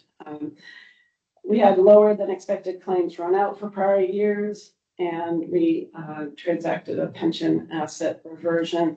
And we had some benefit from the reduction of the VBA ownership share. VBA is the insurance company that wrote the Medicare Advantage business. In total, all of these one-time items increased Blue Cross's member reserves by, as it says here on the page, $42.7 million in 2025. I think you called those one-time items unplanned. What do you mean by that? When we look at the following year and set expectations about what is going to happen, there's oftentimes either events that occur that we don't plan on, and that's a good example of that is the UVM Medical Center settlement. We were working towards it and wanted it to happen, but we weren't planning on it or banking on it until it did happen. So that's one example. Another example of something that's unplanned is when we get new data about some of the key assumptions that we make. In the case, a good example of that would be the risk adjustment transfer.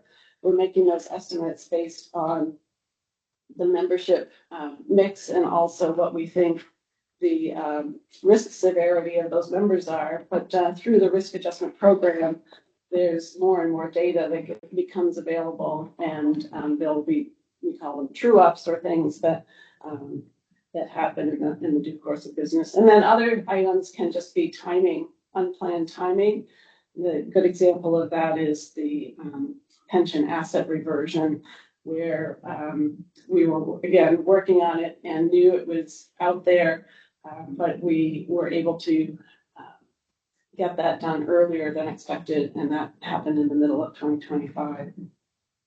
So those are sort of examples of why these are things that were unplanned and not envisioned when we were looking forward to 2026 at this time last year.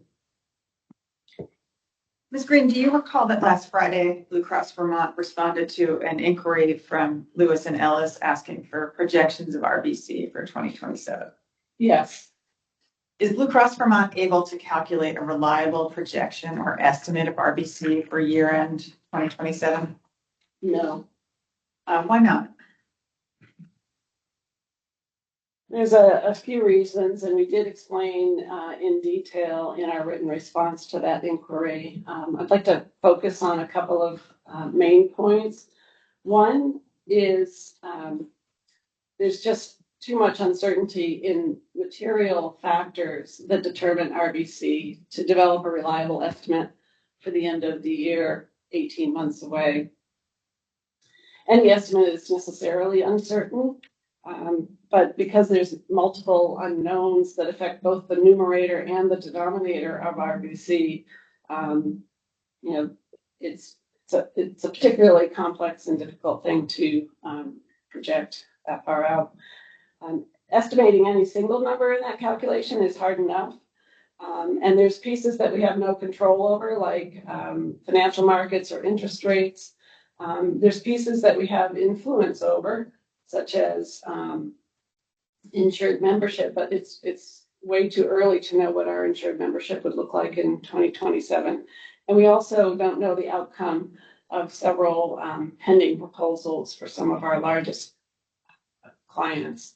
So we also don't know the outcome of this rate proceeding.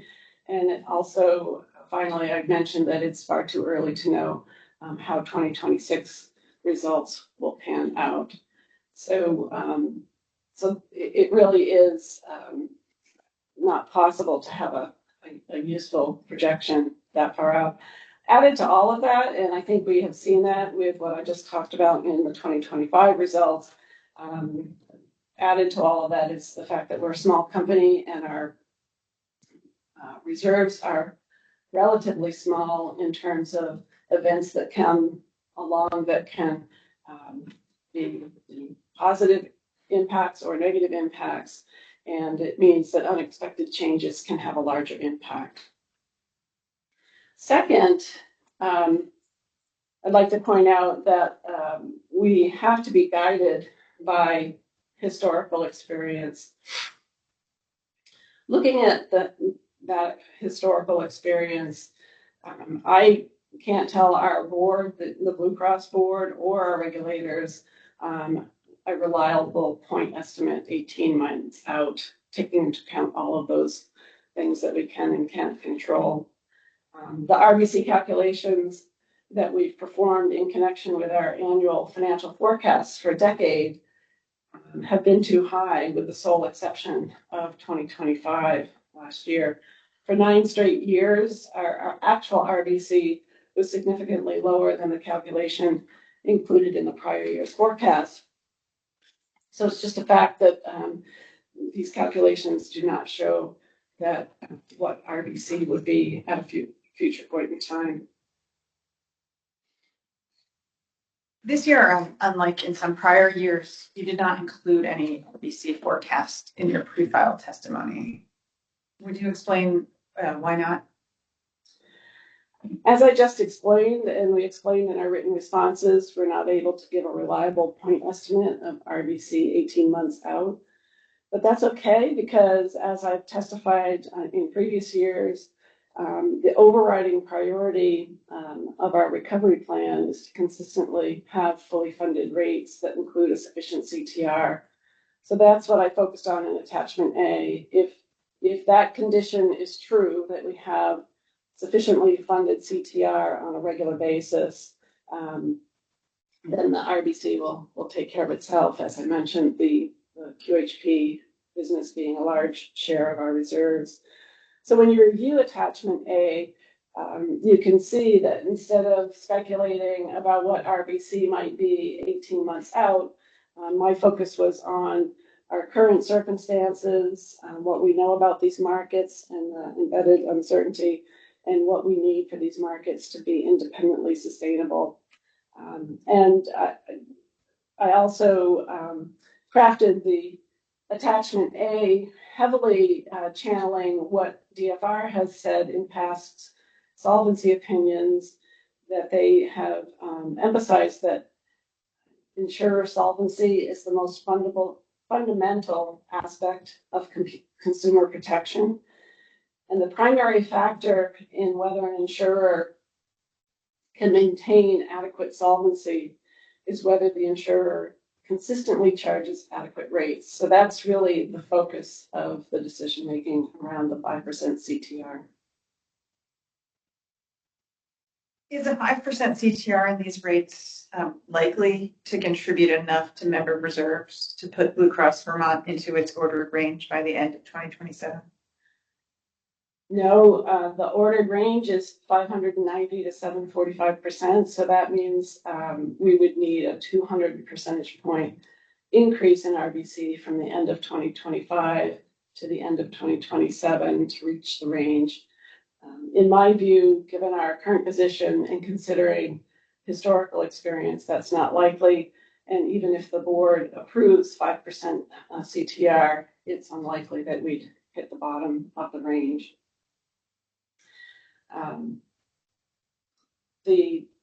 Even if we were to achieve a 5% CTR, It's my opinion, it's unlikely that we'll reach the ordered range. And this is one of those situations where I'd love to be wrong, but I have to give the best answer I can based on the information and experience I have.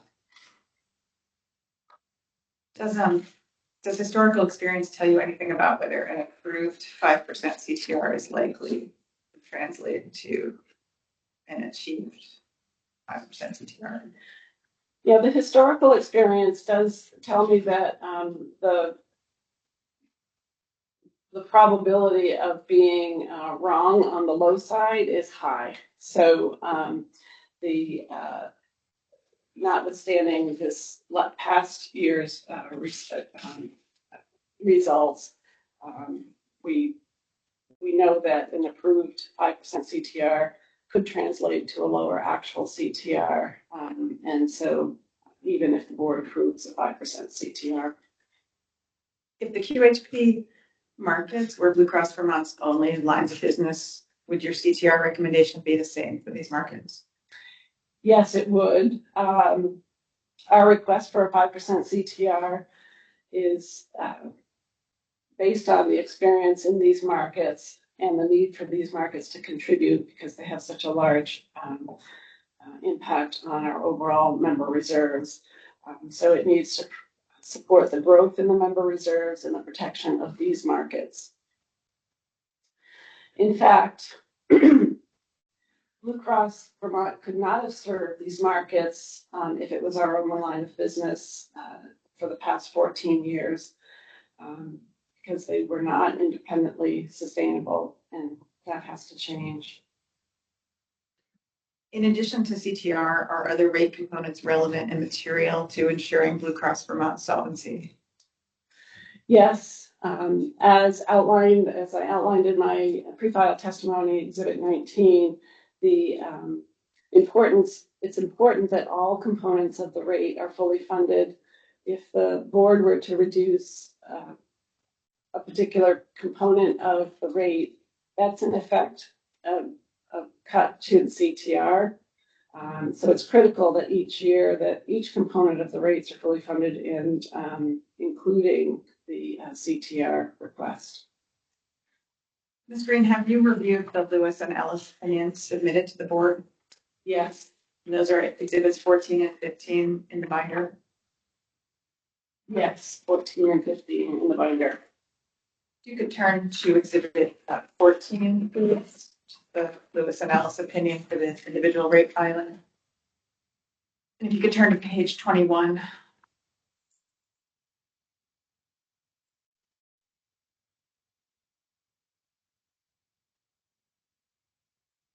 Okay, I'm on page 21. On page 21 of exhibit 14, L&E has a graph showing the distribution of CTR as a percent of premium for national QHP carriers. Have you reviewed that? I have, yes. Do you have any concerns about that analysis from L&E? Well, first, I note that 10% of the carriers have a higher CTR request, and that according to L&E, the most often the requests fell between -1% and 6%. And although at higher end, our requested CTR is far from being an outlier in that chart. I also wanted to just express strong caution for the relevance of the national comparison in the sense that the context of the financial condition of the companies in the survey, if that was incorporated, that would distinguish Blue Cross from the general category of QHP carriers given the financial condition that we have. So it's important to take that into account when looking at that data. The other thing that this chart doesn't think about or doesn't display is the experience that the demonstrated historical Vermont market experience would bring to bear on determining what the appropriate CTR is. And as I've discussed and as CFR explained, the Vermont market has had extreme volatility and uncertainty. And that can be clearly demonstrated by the losses, cumulative losses that both carriers have experienced. So that's an important piece of context for that CTR graph. Is there another graph or table in the L&E opinion that is relevant to showing the historical uncertainty in these markets? Yes, if you look at the page right before page 20, the cumulative losses for Blue Cross Vermont are shown in the actual to expected base CTR. And it does show that the cumulative expected CTR was 1.1%, which is not sufficient to sustain these markets, but also that the actual CTR was minus 1%, more than 2 points lower. So it also shows, if you look at the various years, how volatile the sort of expected versus actual can be. Staying with the L&E opinion, we could go to page 23 of Exhibit 14. This is roughly in the middle of the page. Do you see L&E's conclusion from an actuarial perspective? 5% CTR is supportable as a provision against adverse experience and to improve RBC, but it is also a relatively high provision for this market and materially affects premium levels. Yes, I see that. Yeah. What is your reaction to that statement? Well, I certainly agree that the 5% CTR is supportable as a provision against adverse experience and to improve RBC. In fact, it's not just supportable, it's the minimum necessary for these markets to be sustainable. We understand that CTR is reflected in premiums, and we understand that premiums are high. Here's my concern, however, about this framing. It implies that CTR is an optional rate component. High pharmacy trend, for example, is also has a material impact on rates, and it has to be reflected in the rates because it's the cost of doing business and providing the services in these markets. CTR isn't any different, and it's a necessary component to ensure that the markets are sustainable. In your opinion, is a 5% CTR in these markets this year for 2027 unfair or inequitable? No. Again, we fully agree with DFR on this point. Historically, these markets have drained reserves contributed by other lines. So we're proposing a CTR that does three things. It provides a contingency against uncertainty, a piece of that. It's also likely to be adequate to contribute such that the markets will contribute in 2027 to cover the ever increasing risks in these markets. And then it's also likely, but far from certain, that with the CTR, these markets will make a modest contribution to building back reserves to a level that meets our target range and keeps us on track toward a solid financial footing. Thank you. We have no further questions from Ms. Green at this time. We're not intending at this time to proffer testimony on confidential information, but as we indicated earlier, to the extent the board has questions that would disclose or address confidential information, we'd ask that those be taken up in executive session. Thank you. Mr. Schulteis, do you need a minute or? Nope. Ready to Okay, go, ahead. Chair Barber. Okay, go ahead. Good morning, Ms. Green. So I'm going to be brief. Most of what I'm asking about comes from Exhibit 19. So your pre-filed testimony, and I'm going to make reference to the memo that's attached in there and not in the actuarial memo. I'm going to give you the red number, exhibit, page number each time. I probably will do this, but if I get a site wrong, you should tell me. I'm just going to ask you to clarify something that I think I heard when you were doing the direct with Mrs. A. Did you say that Blue Cross, with the exception of 2025, Blue Cross had underpredicted or had a negative contribution to reserves for the last 9 or 10 years, I think. Or did I mishear that? Let me clarify. What I said was that the forecast for RBC over the last 9 years, when we did the forecast, we had one number, and when actuals came in, it was 9 times out of 10, it was lower. So we had over forecasted RBC. And with the exception of 2025, which we, had favorable impacts that brought us above our forecast at this time last year. Okay, so in 2000, looking at, I'm gonna go to Exhibit 1, page 6, and I'm gonna look at Table 3. So the value in 2017, the 4.2 million gain, was an underprediction. Could you point to me what you're looking at, sorry? Sure. Looking at Table 3 at year 2017 and go all the way over to the right where it says gain loss. And I'm asking you, is a $4.2 million gain an underprediction?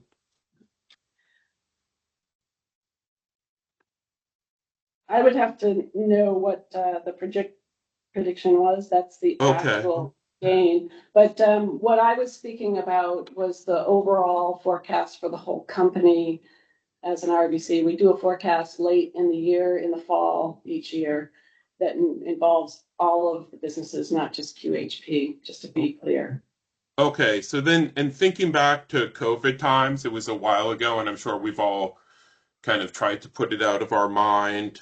It was a weird time that we all lived through. That looking at the same table in 2020, Blue Cross realized a gain of 20.5 million. Was that an underprediction?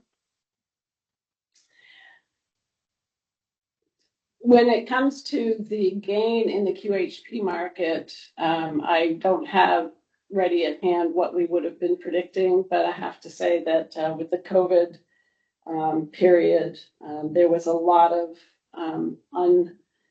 unpredicted impacts that came along over the course of that time. Okay. I'm not debating the volatility of the market. Just a gain. I want to say, so in 2021, Blue Cross had a entity level gain of $1 million. Do you see that? Was that an underprediction? Yeah, this is QHP gain, by the way. Just I want to make sure we're clear on the record. It's not an entity level gain. It's a QHP market gain. Oh, okay. So, but entity wide, since 2017, it looks like you've had gains in 4 of the 1, 2, 3, 4, 5, 6, 7, 8, 9 last years. Is that correct? No, it's not an entity level number. It's a QHP number. So well, I know you're QHP. talking about a QHP number, but so you're saying Table 3 is just about the QHP, or is Table 3 about the entity level? Table 3 is the QHP market. So in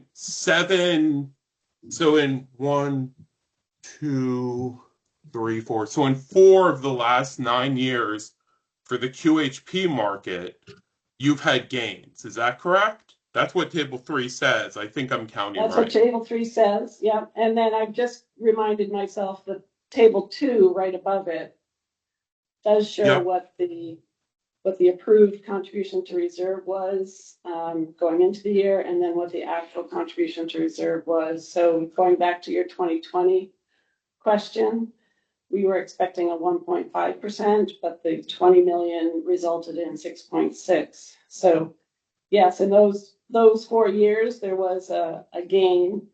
And I just want to clarify.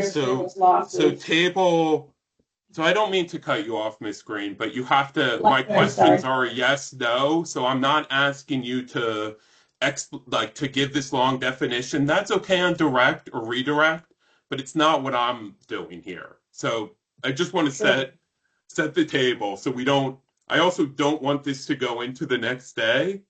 So just we're just going to chug along. I understand what you're saying, but look at footnote 2 on those tables. You're saying anything, any cut you don't agree with, even if it's in the range that the board's actuary says, isn't is a cut to CTR, and you're accounting for that. So even if the board is saying, hey, your trend on this is too high, and LNE agrees, if you disagree, if Blue Cross disagrees, you're showing it in this table. Is that what footnote 2 says? Yes. Yeah. So I know these tables come every year, and honestly, every year I question them because it's the story you want to tell, not the actuality of what the board ruled. Objection, argumentative. I withdraw.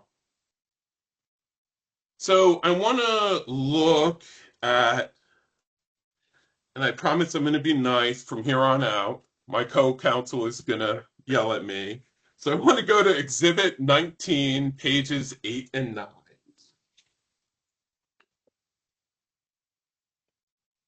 So I'm going to just give you a chance to make sure you're there, although you probably have this all in your memory. That's where you tell Martine that to do a 5% contribution to reserve, right?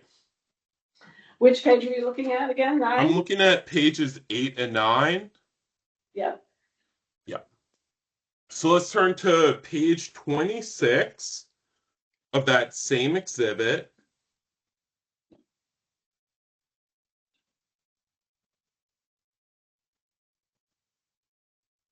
And so that's where the discussion that I'm interested in starts.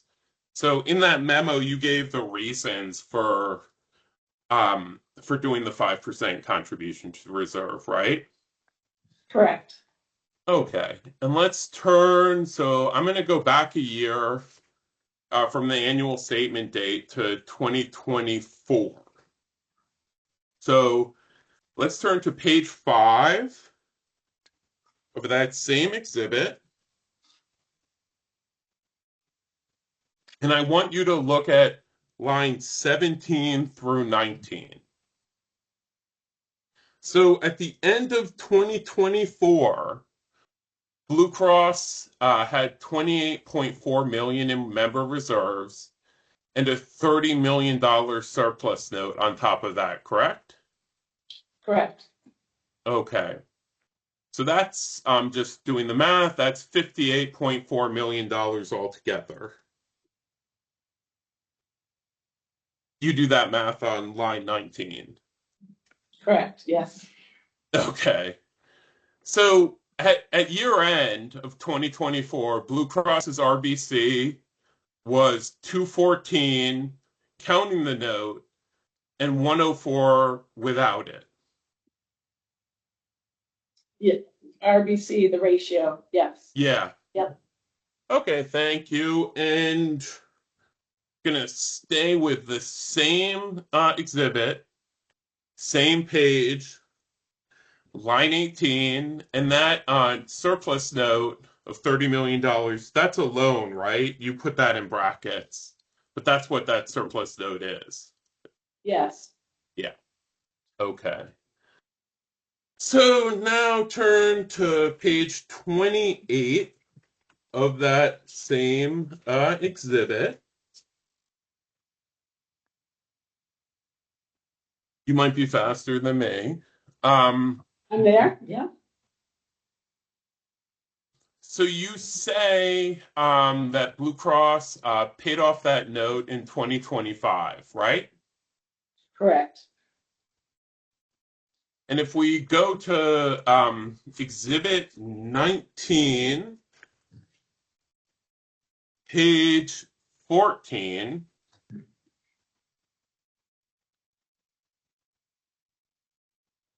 let me know when you're there.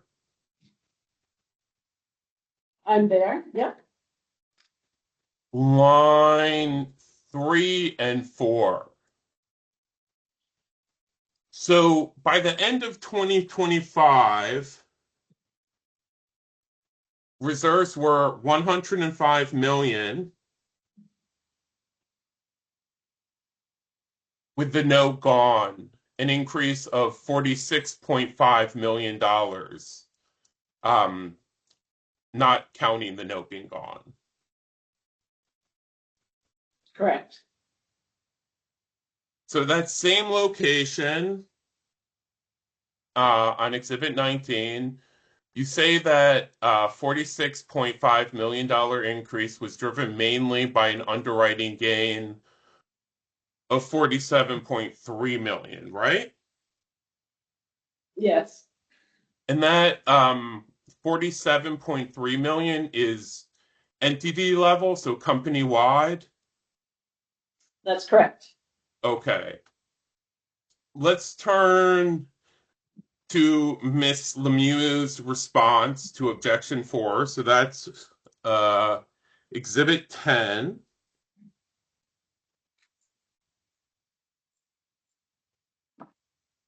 And it's only one page, so I'm not going to give the page. She reports a GAAP operating gain of 47.5 million for these, so for the individual and small group markets, for that same time. Do you see that? I see the operating gains and losses, and I'm looking for an indication of what that Yeah, is so it's for. the second row going over, it says GAAP.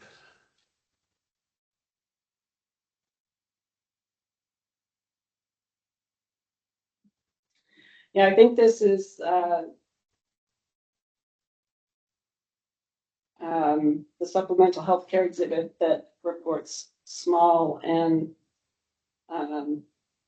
large group and individual. Yep. And it's Yep. all So in. for these two markets, and she puts it in terms of GAAP, so down below, Mm-hmm. and you see a gain of $47.5 million, right? Yes. Yep. So is that $47.3 million and the $47.5 million on the same basis? So premium less claims, less administrative expenses, and whatever in GAAP? The 47.3 that you were referring to For the on entity level exhibit wide, in the 47.5 for yeah, individual and small group. yeah. The underwriting gain of 47.3 is enterprise wide, and the GAAP version of what's in the supplemental healthcare exhibit is 47.5. And those are on the same basis. The supplemental healthcare exhibit has different things included in operating gains and losses. They often would have things like federal income tax that's allocated to a line of business. So it's all the same data and numbers, but sometimes the classifications are different. And when Martine put that on the second line below the SHCE number, the GAAP number, I'm assuming that's restated in GAAP terms, right? So I get the Correct. SHC number is not comparable, but I'm asking whether the GAAP number is comparable. Comparable to the SHCE number. Comparable to the $47.3 million gain entity-wide that we talked about earlier. Yeah, I think the 47.3 is what's shown in the statutory basis annual statement, because that's the basis of the member reserve calculation in RBC. So that would be on a statutory basis. And as you can see, the difference isn't huge, but there is a little bit of difference there. Between the GAAP and the basis and the statutory basis. They're like roughly comparable, but not exactly. Is that what you're saying? In this case, they're roughly comparable. They're not always. Okay. So I'm going to go back to your pre-file, so Exhibit 19. And we're going to go to page 8.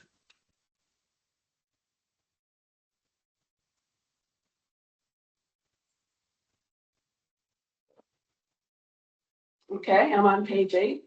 And let's go to line 13. So year end 2025, Blue Cross's RBC was at 388%. Right? Correct. Okay. And now I'm going to, in the ordered range, so that's in, I'm just going to say it because so that we already know what this is. It's on Exhibit 29, page 22 through 24. DFR's ordered range is 590 through 745. Sorry, what page were you on? Sure. 29? It's Exhibit 29, page 22 through 24. That's just the DFR order. Do you And I mean was exhibit just 19? did I mess it? If we go to no, so let's go to Exhibit 29. No, that's not. Well, so the yeah, I messed that up. The DFR ordered range is 590 to 745, correct? Correct. Yeah. So I'm gonna go back. Well, I didn't go. So I want you to go to page 8 again, and we're gonna look at lines 14 through 15. And you tell the board that even at 5% that you're asking for in CTR, you won't get into that range that DFR set, right? Correct. And so right after that, you say the outlook for getting into the range stays negative in the near term, correct? Correct. All right, let's go to the same exhibit, page 28. So that's your May 8th memo to Martine. Oh, and yep. In the second paragraph, second sentence, you wrote that, quote, Blue Cross VT can reduce its CTR from last year's request of 7% to 5% due to the significant improvement in reserve position at the end of 2025, which included the payoff of the surplus note to avoid future interest payments, correct? Correct. Okay, thank you so much, Ms. Green. I have nothing further. Okay, I'll turn it over to the board for questions, and the order, just so you're all thinking about it, I'm going to go in would be Board Member Merman, Walsh, Teach Out, Holmes. So Board Member Merman, do you have questions for Ms. Green? Sure.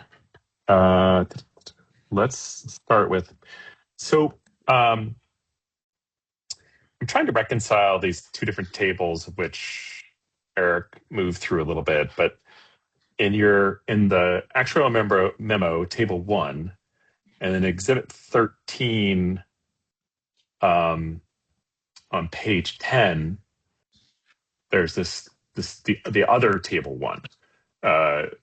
Well, which is this accounts for these additional operating gains. So I just got to pull up both at the same time. Give me 1 second.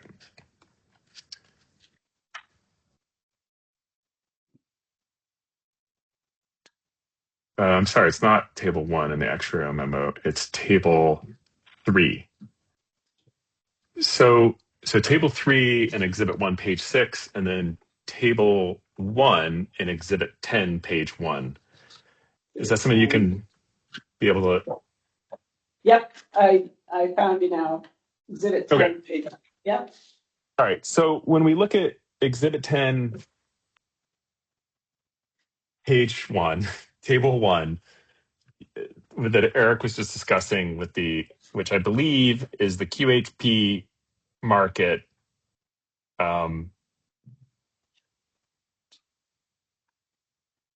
That's adjusted through this upper to account for this other operating gains and losses that's not shown on the initial filing table 3. Does that sound accurate to you?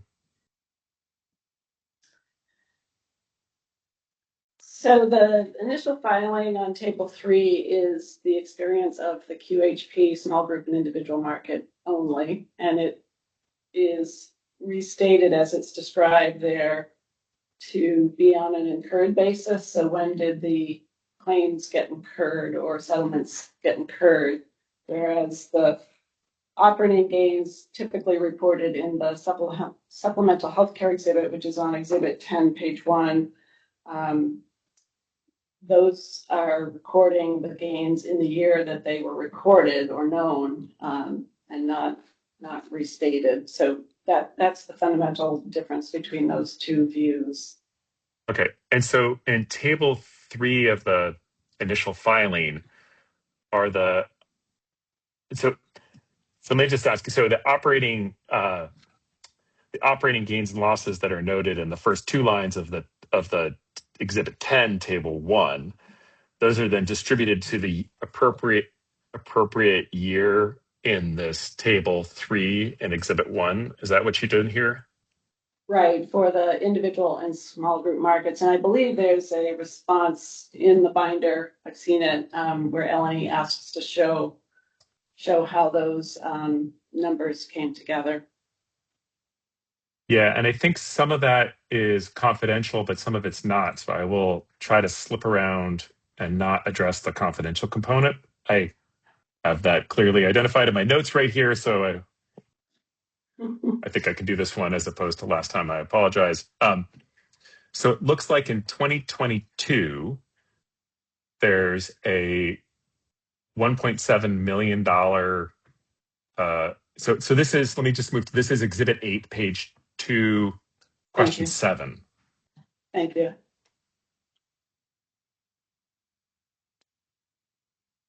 Maybe I'll ask you to state the number so I don't mistakenly say something confidential. How's that? So it looks like you restated in 2022 an amount. What is the amount that was restated for 2022? 1,000,007. Okay, and I think we can see that that's only due to one element of that list of items on the left there. Is that accurate? Correct. And I'm not like sure how you, wondering how to navigate this with the blue highlights. That's fine. But We can. Well, I think we can stay just in the aggregate. Okay. And so this amount of 1 point. So on the left hand side, we have these items that are listed that I don't think are confidential: the UVMMC settlement, the Optum settlement, and then the restatement, the risk adjustment restatement.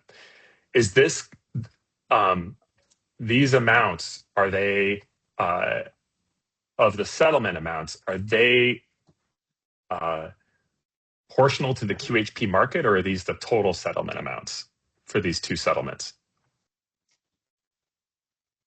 I think this